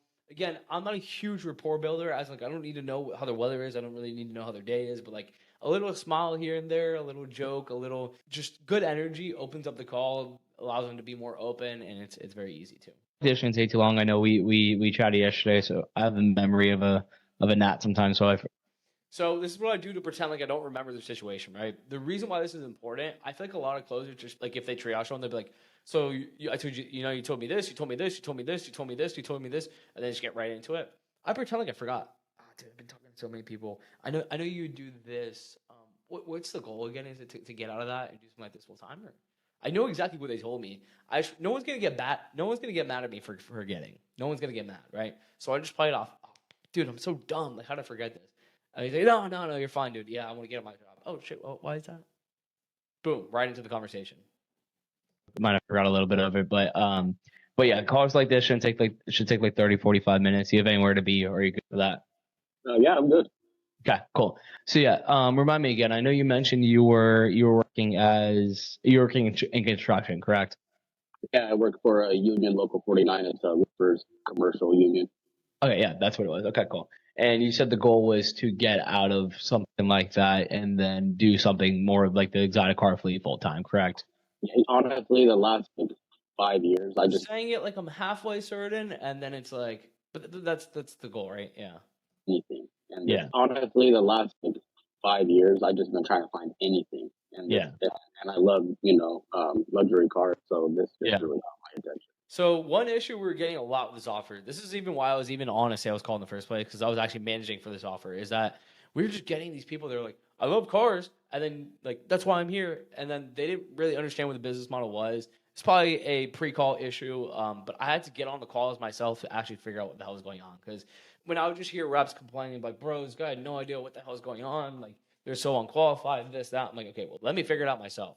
So I'm hopping to these calls getting feedback from myself to know if it's actually a user issue or it actually is an issue. We actually figured out it wasn't the best product market fit, in our opinion. We tweaked the offer a little bit, but yeah, it was actually a good idea that I hopped on calls. Of course, bro. Remind me again. I know obviously it's manual labor, but I know we talked about it a little bit yesterday. Like, what was like the biggest thing that's like, dude, like I need to find something different. Yeah. Cool. The way I'm asking the question is going to give him a concerning answer. I'm just like, I know we were talking about yesterday. Like, what's the biggest thing that's making you want to get out of this, Ken? It's a very concerned thing because what is sales? It's energy transfer, right? So if I give off a concerned tone, he's going to give me a concerned tone back, right? It doesn't need to be some crazy word track, but like all it is you give what you get, right? Is that an Iman quote? You give what you get, anyway, or is that like a first grade quote? I don't know, but like genuinely, if you have a concerned tone, you're more than likely going to get a concerned tone back. It's pretty simple. I mean, it's got its benefits, retirement and all that, but like I said, when you see the guys that have retired already, like they're not in very good shape, and a lot of them haven't even made it very, very long after retirement. Yeah. What do you mean by that? Like life-wise, or just like Like, concerned? I knew what he meant. He was like, they don't even last long. Wait, what? They die? What the fuck? Wait, what? Oh like, shit. Yeah. you know, what we do with a lot of chemicals, a lot of cancer-causing chemicals, Holy shit. Tremco products, coatings.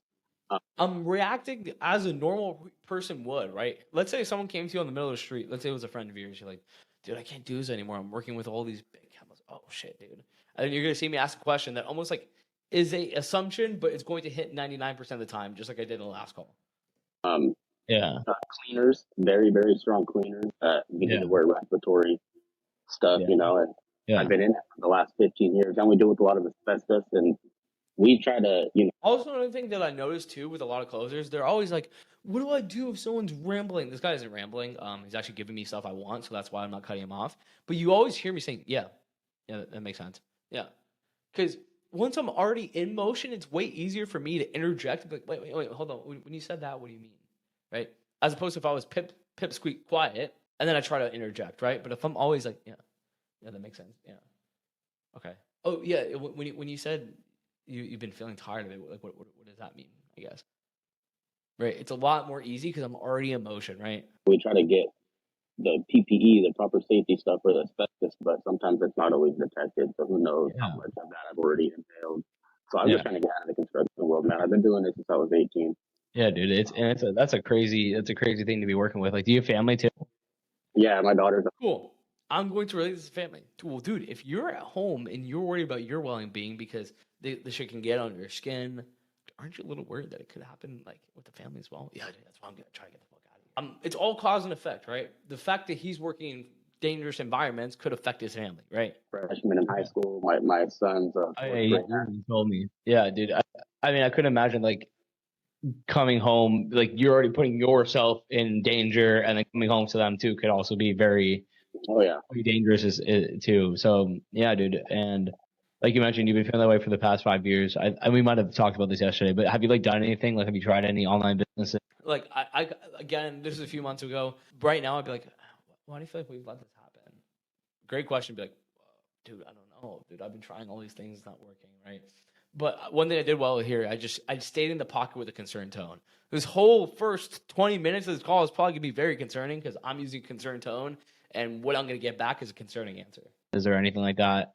No, I do side jobs, roofing. I still do side jobs for extra cash, you know. Roof homes, little residential homes here and there, but not other than that. I switch. So I might blur this. You can't see his like reactions, but like you see him. He's like, yeah, man. It's just like that's just what I'm doing. Concerned. Yeah, dude. Like I'm trying, bro. Like it's like this is what it is. Concerned, right? So my tone is giving him that, and that's why he's giving it back to me in a concerning way. Obviously, we're talking about concerning things as well. So careers. I went to HVAC, did that for a little bit, but the construction field is. See the way again, you can't see this because blurry. The way he shook his head, he's like, it's just not like it's not doing anything. It's not helping me. Cool, concerned, right? Because the more concerning he is, the more likely they're going to change, right? It's all the same BS. So yeah, well, it's all the same BS, man. Because like you mentioned, like the reason why you want to do this is so you don't have to work in dangerous environments and you can have more freedom and stuff like that. Because right here he told me, he's like, well, I went back to HVAC. I was like, well, the whole point of this is so you don't have to work in dangerous environments. I mean, HVAC is not any like you don't have to work with like cautious chemicals, I guess, but like it's still putting you in jeopardy too, right? Why do you feel like you haven't done anything to get out in the past 5 years? I just haven't had the proper guidance, man. You know, everything I've had to figure out on my own. I've had to do my own research. I've always felt like I just need someone to take me in. Cool. So if I did this correctly, again, would I be doing okay? Well, what has stopped you from getting the proper guidance, right? It's like going to the gym. Like you seem like in good shape, man. But you go get a personal trainer if you need help, right? It's like what has stopped you from getting the right help? Because that's where you're usually gonna get the limiting belief. Oh, it's a lot of money. Oh, I don't want to spend money on something that's gonna work. Da da da da. Be like, you know, just kind of guide me the way.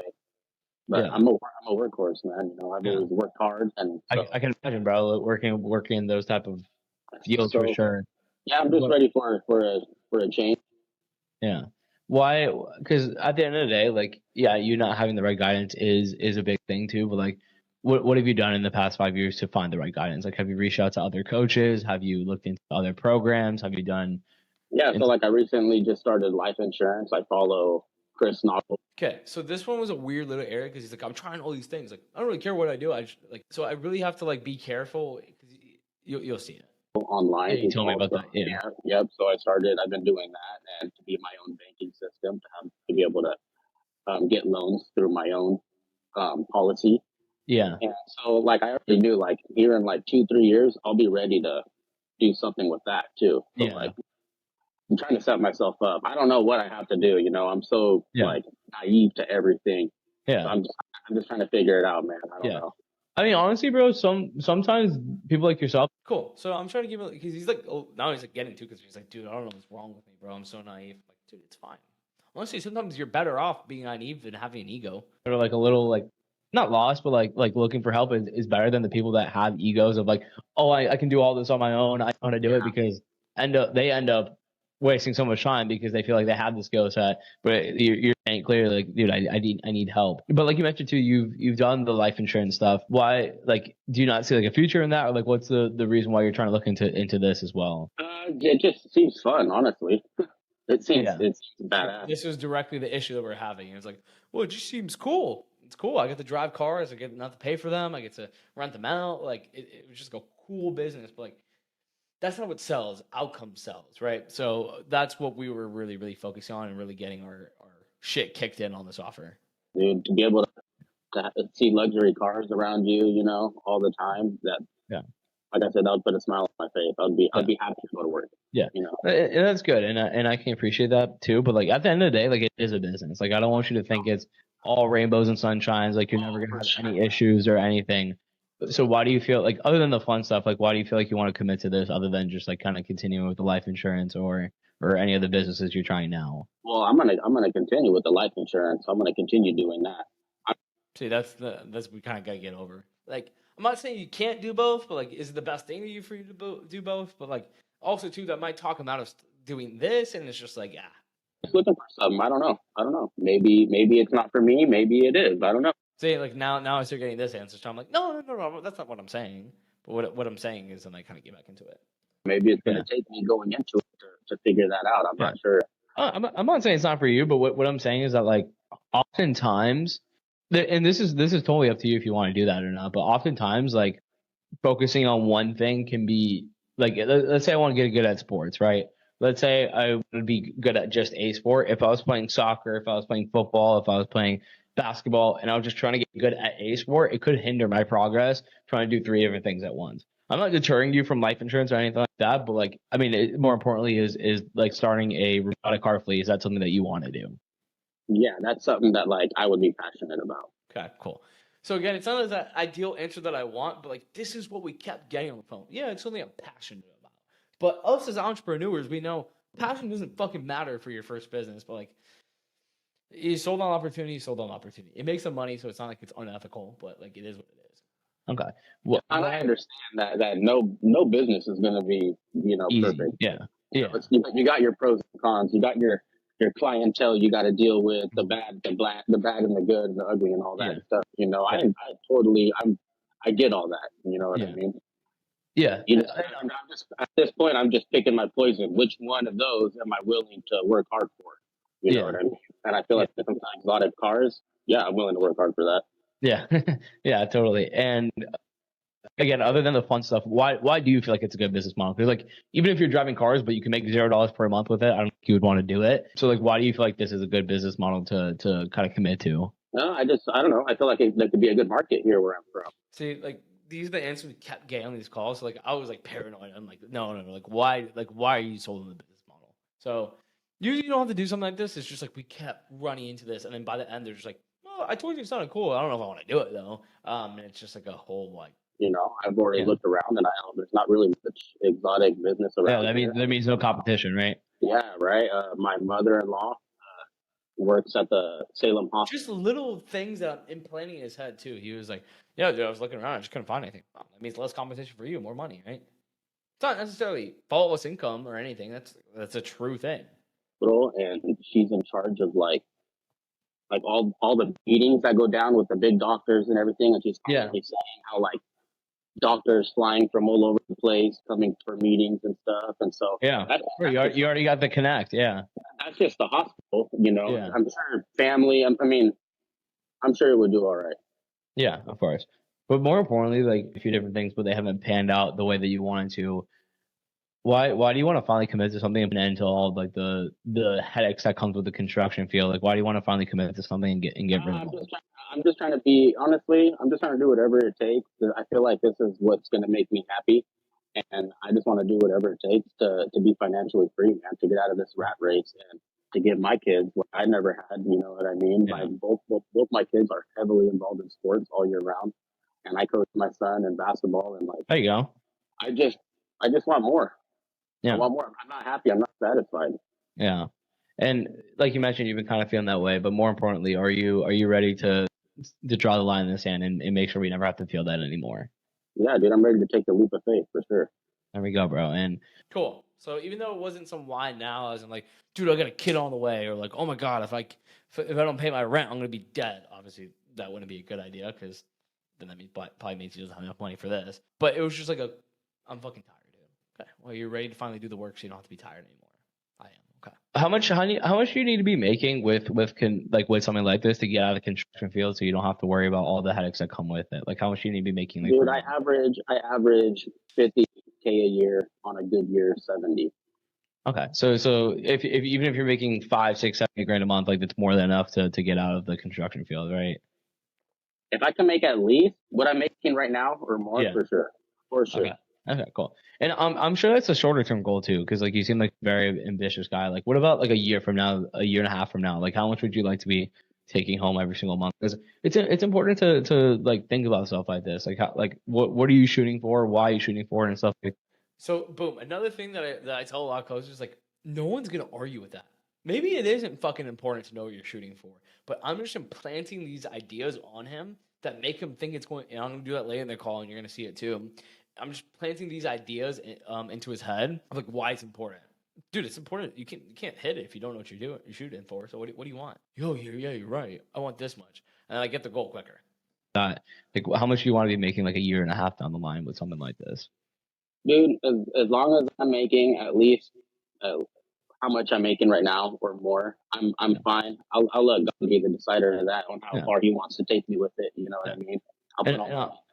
And I'm religious too. I totally get that, but at the same time too, like, do you want to live a life that's just totally fine, or do you want to live the life that you actually want? Because those are two different things. I want to live the life that I want. Okay. I want to be financially.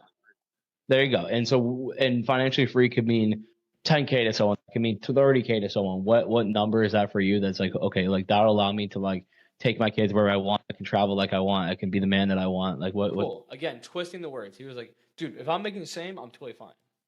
But do we want to live a totally fine life, or do you want to live the life you actually want to? I want to live the life I want to. Okay, so what is that going to take? What kind of money is that going to take? What type of money is that entail? Get to be able to keep my lady from working, and there you go. Or to be able to have time with my kids whenever I want. I mean, I don't know, 150. Yeah, and dude, that's a great goal to shoot for. I'm not saying you're telling you it's gonna be easy like we talked about before. We're gonna get you to 5K per month, and then 10, and then 15. It's gonna be a process, but it's doable, bro. Like we have students that come in and crush it. But once we get you to a point, you gotta be careful. I'm not telling you you're gonna make that in your first month. I'm not telling you. Who knows, right? But there's people that do it. But what do you feel like they do? They work, right? So will you work? Yes. Okay, there you go. Or you can finally get out of that job. You can make your 5, 10, 15, 20 grand a month. But more importantly, you don't have to deal with all the uncertainties and all the health scares that you're dealing with today. Like, what do you feel like it's going to look like then compared to where it is today? Like, once you get out and you're able to make that type of money. So that question there was a little wordy, so I think I have to re-ask it. What's it going to look like? Yeah. Like, what do you mean, what's it going to look like? Like, how my lifestyle? Yeah, like how's your life gonna look different? Like when you're making 150 grand a year and you don't have to clock into a construction job. It's gonna look a lot different, dude. Yeah, I got a lot of goals, man. I got a lot of real estate goals that I want. You know, I wouldn't mind owning apartments. So usually for whatever reason, the people that are like just break even every single month, they always talk about real estate goals and these goals. And like a lot of my students are like, dude, how do I get away from this? I'll show you how to get away from it. You know what I mean? So like, however far, whatever I need to do to get to that goal, Mhm. to be able to fulfill other goals, you Yeah. know. There you go. I want to invest. I want to invest and invest Yeah. and invest. So And I'm glad you're a good, because a lot of people when I ask that question, they're like, oh, I'm gonna buy a Ferrari, I'm gonna do this, I'm gonna do that. Like, I'm glad you're thinking all more the like, all the materialistic stuff obviously is probably going to come with all of it.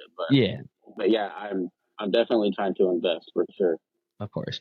And investment is great, but like also too, like think about like what it's gonna do for you and the family on a day to day. Like 3x your income per year, some like small thing. Like I'm sure it's gonna help a lot. Like how do you think that's gonna help out the family and yourself personally, I guess? My lady will be able to. Boom. Okay. So that's how you switch up the question a little bit. He gave me real estate goals and all this other stuff that doesn't really matter right now. Dude, fuck the real estate, bro. What about 3xing your fucking income for you and your family? How is that going to help? My lady will be able to. For one, she takes care of the family, so if she had the financial freedom, we would be so well off. Like financially, health wise, we would be good to go. Mm-hmm. You know what I mean? She takes care of us big time. My kids, I would have them in training, and you know what I mean. We would be able to do a lot more family things together, which would be awesome. And yeah, and I'm sure that's why you became a dad and a husband, right? Is to be able to do those things. So like, as the dad, as the husband, as the man in the house, like how would it feel that you stepped up to the plate, you did that for you and your family? Like, how do you think it's going to feel there? I can't even imagine right now. That's something that I'm striving for right now. Yeah, I still don't know, and so there's only one way to get there, right? So, yeah, of course. But I guess there's many ways to get there, but yeah. But it's important to feel it for a second, bro, because like this is the thing that you're gonna be working 4, 5, 6 hours a day. Like this is the thing you're gonna shoot for. Like it's totally fine for you to feel that way. How do you think it's gonna feel once you're there? And I'm pretty sure it's gonna feel pretty damn good, man. I'm sure. Like you're pumping me up right now. I don't know. It's not about that. So he's like getting excited. He's like, dude, you're pumping me up right now. But again, like he didn't give me the answer I want. So I'm like, dude, feel it, bro. This is your shit. Feel it, bro. You gotta envision this shit before it even happens. I'm just making up these fucking things and playing them in his head. And he's like, dude, I'm fucking pumped up right now. I'm like, there you go. Right? Question, but yeah. I just feel like it's gonna be a good feeling. That wasn't even pump you up, dude. But it's like I talk to so many people on all these calls, and they've gone so long without having the things that they want, so they often lose the train of thought of what they actually want. And like even the corny stuff, like putting it on your vision board and writing it down on your Dude, I just got done spending $10,000 to take my family and I to Disneyland for the whole week. By the way, that's a terrible investment on his end because when we came down to logistics, he was very tight. But family time, I agree with. Week of Thanksgiving. If I would have known this call was going to be happening, I wouldn't have spent so much down there. Yeah. So I guess I'm pumping up a little bit too much. I mean, my brother wants to pay right now. Hey, bro, like you can't get back family experiences. I'm sure. Exactly. And you know what? Me and my family, we do a lot of vacation. A lot. Yeah. We go to San Francisco. We're always traveling, and we would be doing a lot more of that. That's for damn sure. Yeah. And there you go, brother. And that's what we want. And obviously that's the stuff we're pushing for, right? And I don't want to sit here pump you up and then not talk about reality for a second too. Is like the other very viable option, like 99% of people do it, is that they know what they want. They know they want that life, but like they never step up to the plate and do it. Because like you mentioned, you've known what you wanted, you know what you needed, but we've been kind of not reluctant, but like we haven't reached out to as many people as we need to for help. We haven't reached out our hand for help. Like if 3-4 years from the line, we still don't have the skill set to do the things that we want. Like I guess where would that leave the family and yourself? Do you feel we never got the skill set? So that question could have been a little less wordy, but you see how it's natural. It's not like it's just coming off of my like mouth, my tongue naturally. Like to be successful in business. Not even into the business, but what I'm saying is like, what if we like push off the work? We just continue to just do what we do in construction, and we never really make that internal decision to change. It pisses me off, honestly. I just think about my company and like how long I've been there, and how long I've told them that I've wanted to step up, and Yeah. seeing everybody else step up around me because they're, I don't want to say the word, but they're little ass kickers or whatever. Yeah. And I'm just sick of it, man. Like I'm too smart for this. I don't know. I just feel like if I had the right guidance, I can do something that I want to do. Yeah. And imagine the feeling that you have now where you're like you're already pissed off now, but imagine years down the line, like we continue to have that. Yeah, it wouldn't be good. Is that the life we want to? Is that the life? No, man, it's not good for my mentals. Like I already suffer from seasonal depression when work slows down and the sun Yeah. goes away. I have to take vitamin D3. I go to the gym every day, or try to anyways. I try to do what I have to do to keep my mentals right. You know what I mean? And so, yeah, I don't like the look of it here. Yeah. If I'm continuing roofing, like I said, I don't see myself doing this. I don't see myself retiring as a roofer. I do not. And so in order to fulfill on that and become the man we want to for us and our family, are you ready to make that sacrifice today to put yourself in a position so you can do that? Yeah, I'm ready to build that foundation, man. Whatever it takes. Yeah. And you want our team to help in that? Yeah. Okay. Well, dude. And I appreciate you like being so open about this stuff too, because like this is stuff that like we know it's there, but it's like we just go through the day to day and we kind of just forget about it, and then at night we come back home, we're about to go to sleep, and you're like, fuck, like I like another day went by where I'm still not doing what I want, and like dude, like it takes like these initial, like who do you feel like you need to become to be that man that you were talking about before, that's able to travel with his family whenever he wants to, he doesn't have to put his family and himself in danger all the time, like what type of person do you feel like you need to become that man? I need to become a professional, dude. I need to become a professional. I need to take everything serious. I need to do everything by the book. And it's going to be a grind these next 3-5 years to be able to get to that point that I want to be at. Yeah. And how do professionals become professionals? It's by starting and sticking to it and never giving up, right? Yeah, consistency. There you go, bro. So that what I want to do for you is I want to show you exactly what we do, how it'll benefit you, and then if it's something that you want to be a part of, we can make that change today, okay? All right. Yep. Sounds good, bro. So Cool. Pitch. So 17-minute discovery, nothing crazy. What I will say is the consequence could have been way better. It could have. But again, I knew this guy was like he seems like a pretty solid thing to buy. If I had to rate that, I'd give it like a 7, 8-ish. Like it was okay. With the consequence. The rest of the call was good. Like I figured out the limiting belief. The limiting belief is not getting the right help. What I should have gone deeper on that is like, okay, well, what stopped you from getting the right help? Probably would have came down to fear. That's what I missed out on. So if I got the limiting belief a little bit better, and then what I like to do now, again, this call was like 4 months ago. What I like to do now is future pace and consequence on the limiting belief. Let's say you push through the fear and you get to where you need to be. Like, what does life look like then compared to what it is today? What if we never push through the fear? What if we hold on to it and that dictates our life and we're still working the job, we're still stressed, we're still putting our family in uncomfortable spots? Like, where would that leave you in the family, guys? Kind of future pacing constantly about the fear. So by the end of the fucking day, we've fucking spent 45 minutes talking about fear. So when we get to the end, he still gives me a fear objection. Like, dude, we've already been talking about it for 45 minutes. It's gonna be a lot easier to overcome, right? So this is an okay discovery. Let's go to the end and see where it went. So let's see.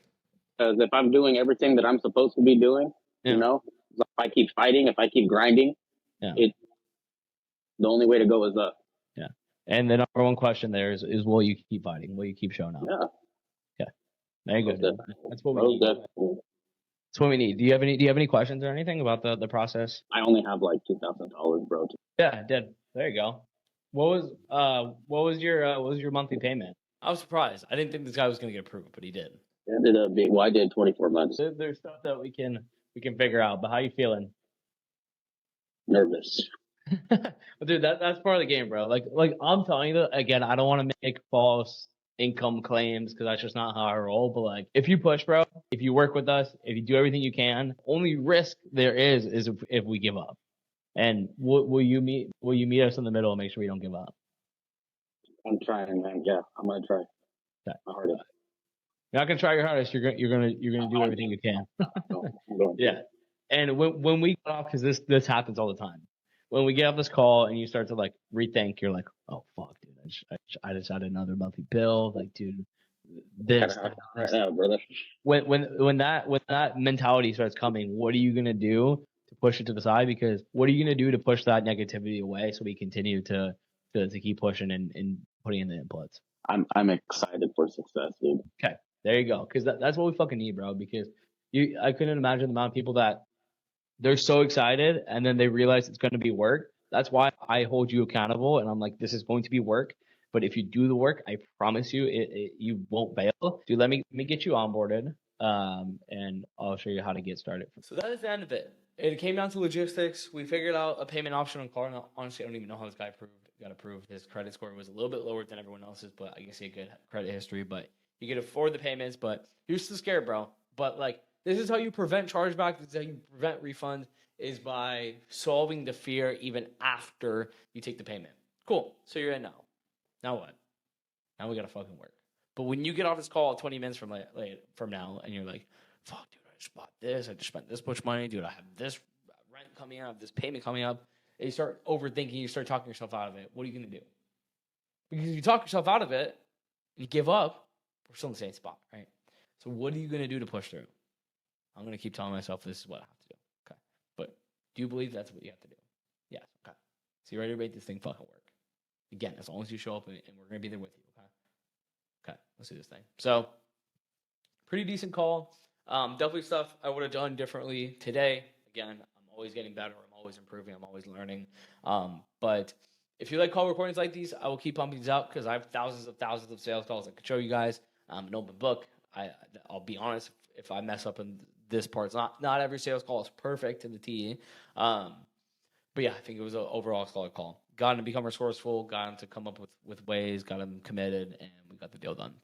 So I hope all of you guys enjoyed all of that stuff, because that is some really, really good stuff that I'm kind of adding into here as well. But the next question I get a lot is like, how do I get paid after closing a deal? Companies will usually pay you out once a month. Some companies could be bi-weekly depending on what team you're on. And teams have different methods for paying. So some people will use Stripe. Some people will use WAP, which is another payment processor. Some people will use Wire or ACH. Either one of them work. It's important that you're tracking all your deals on your own, so you can keep track of what you're owed. So what I usually do for my guys is I have them make a spreadsheet. It'll have like the lead's email. I'll literally just make one for you guys right now. So this is how I keep track of my commissions. So I'll do email,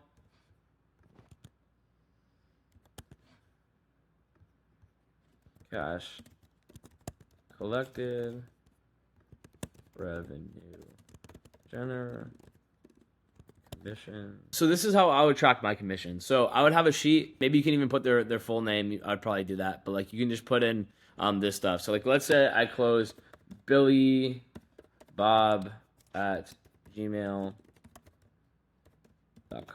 Let's say it was a 3K deal, paid in full. So I collected 3K. The revenue generated was 3K, and I made $300 off of that. And let's say that was on May 1st. Cool. So at the end of the month, I'll be able to tally up all the deals that I had, and I'll know what I'm owed by the company, and then I can just invoice for them for that. That's how I would track all my commissions, so I can get paid at the end. Some of your companies will have this made for you, but like, let's say you don't for whatever reason, you can just make one very simply like that. So these are the 5 huge mistakes beginners make. Number 1 is feeling they need to be super, super passionate about what they're selling. I agree. Sell something that 100% works and you know you're helping people. But like, when I got into the space, I was like, because I really liked fitness at that time. I was like, oh, I only want to sell a fitness. I only want to sell a fitness offer. And that way of thinking really stopped me from making the money I want to. So I was probably offered like good opportunities, but I was like, no, it's not fitness. It's not fitness. And I hear it from a lot of beginners. They're like, I'm going to do only this niche. I'm like, bro, just focus on making money first. As long as your product actually helps people, you'll be fine. It doesn't matter if you're selling e-commerce coaching. It doesn't matter if you're selling Amazon FBA coaching. It doesn't matter if you're selling sales coaching. As long as it helps people get to the outcome that they want to, that's all that matters. Okay. Number 2, thinking that they need to have all these fancy tactics at the beginning of their career, okay? Even on Instagram these days, you'll see a lot of cool different reframes and objection handling styles and stuff like that, which are all great. They all do help. But it's like being a basketball coach and trying to teach my younger guys how to dunk before they can even dribble for the first time, right? Like, focus on the foundations first. Get really, really good at the foundations first. and then you can start doing the fancy stuff. Okay. Number 3, having an ego about starting as a closer instead of a setter. And I had this, and again, I'm literally talking from a personal experience. I probably wasted 3 or 4 months of my journey being like, oh, I only want to be a closer. I only want to be a closer. Instead, I should have just been an appointment setter to start off with, and I would have been kind of getting experience and actually making money and learning how the sales process goes and learning all of that stuff first. So that's a huge thing that I wish I never did, but unfortunately I did. But I can take my mistakes and help you guys make sure that you don't make the same mistakes, okay? Number 4, just saying stuff and never really understanding why you are saying it. Like, most people think sales is like, oh, if I just learn this framework or if I learn these tactics, like I can just say them and it'll work. Like, don't get me wrong, you can get pretty lucky. You can read off a script for a little bit and like you might be able to close some deals. But if you really, really want to genuinely help people and you really, really want to people actually get great results and feel like you're holding them accountable, you actually have to mean this stuff. And in order to mean stuff, you can't just read off a script, right? You have to genuinely know why you're asking stuff, where you need to go, and on all that great stuff. So if you watch like the videos that I put about the closing framework and the DM setting framework, and even watching back the closing call and all that great stuff, like a lot of those will help you really understand why we're going through the whole process we are.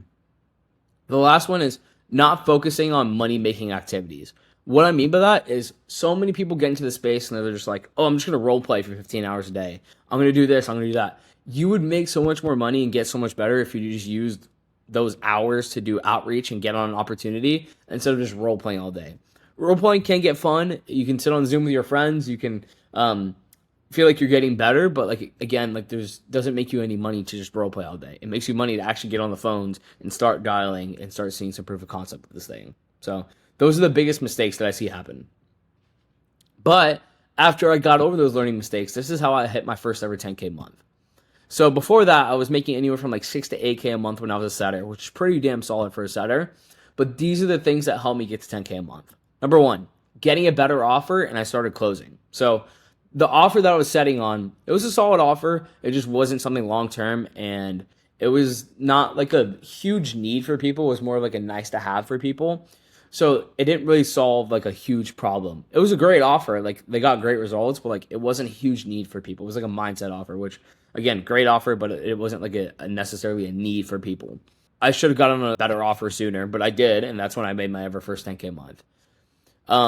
Next, I used the same hunger I had setting when I moved up to closing. What I mean by that is when I was not on closing calls, I was dialing. I was finding random deals. I would go inside of our pipeline and send my own text blast and reach out to a bunch of other people that other closers weren't really doing. And that's why I raced to the top and beat all of them. And that's why I was like the top closer on that offer that I was closing on. Number 3, I invested into my skill set. I would not be where I am today if I didn't have the skills that I had. And if I did not invest into myself and get over my own limitations, I would not be where I am today. So invest into my skill set helped me a fuck ton, and that's where I am today. Number 4, getting really obsessed on getting better. This is also a huge thing. Like, again, I would literally be role playing at 12 o'clock at night, again, after making all my money making activities. But like with my roommate, Philip, we would literally just get on Zoom, even though we're roommates, kind of weird. Anyway, but we get on Zoom and just make sure we're getting better together and we're role playing and we're getting really good at objections and really good at discovery. And I became obsessed with this stuff.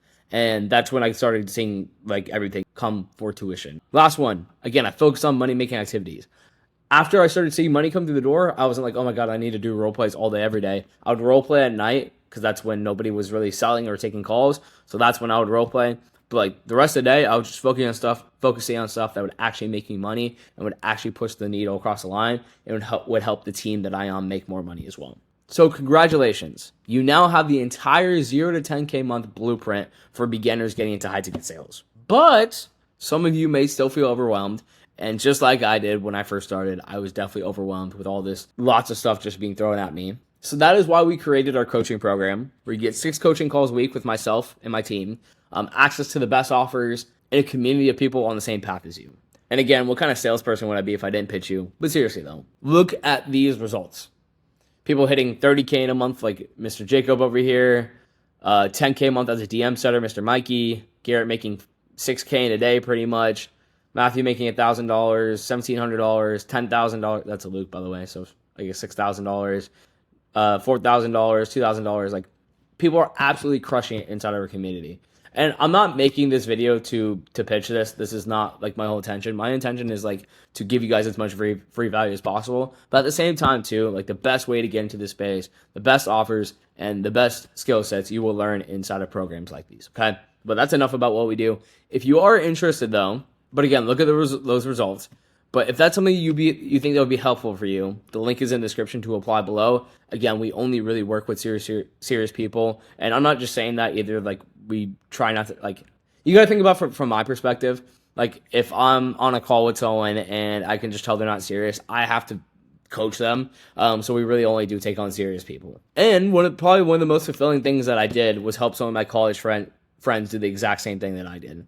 So if we go back a little bit, Jacob, Mikey, and there's a few more as well, Connor, Ashton, Hunter, all of you guys are absolutely crushing it, and that's probably one of the most fulfilling things I did, was take my skill sets and help my college friends get into this game as well and do the exact same thing that I did. Now Jacob made 30 grand in a month doing exactly what I did. But again, that's not about anyone else. This is about giving you as much free value as possible. But anyway, though, whether you work with me or not, the most important thing I care about is that you actually take action with this stuff. So how can you start? What I would do first is I would watch back the tutorials of actually how to perform as a setter or closer. So again, like those long videos of like a setting call or a closing call, I'd watch those back in this free course. Then I would start shooting outreach messages to the people that we talked about before who have a high ticket product and need our help. So again, we showed you how to find those. We showed you exactly what to send to them. Do that until you land an interview and review the interview questions I talked about before. I would do that enough times so I could land a role and actually start performing. And then I would keep getting better by perfecting your own mistakes. Of course, that's where coaching comes into play of like you don't have to perfect your own mistakes and you can have experts perfect your mistakes. But either way, whether you do that or not, like this is the best path you can do, okay? Of course, that's a lot easier said than done. But again, that's why most people go the coaching route, so they can get assistance during this process. But again, either way, congratulations, you have made it to the end. I really, really thank all of you guys for watching this. I hope this was very, very valuable for you guys. Let me know if you guys want like a part 2. I can see if I can do some more in-depth stuff as well, but I hope all of you guys enjoyed this.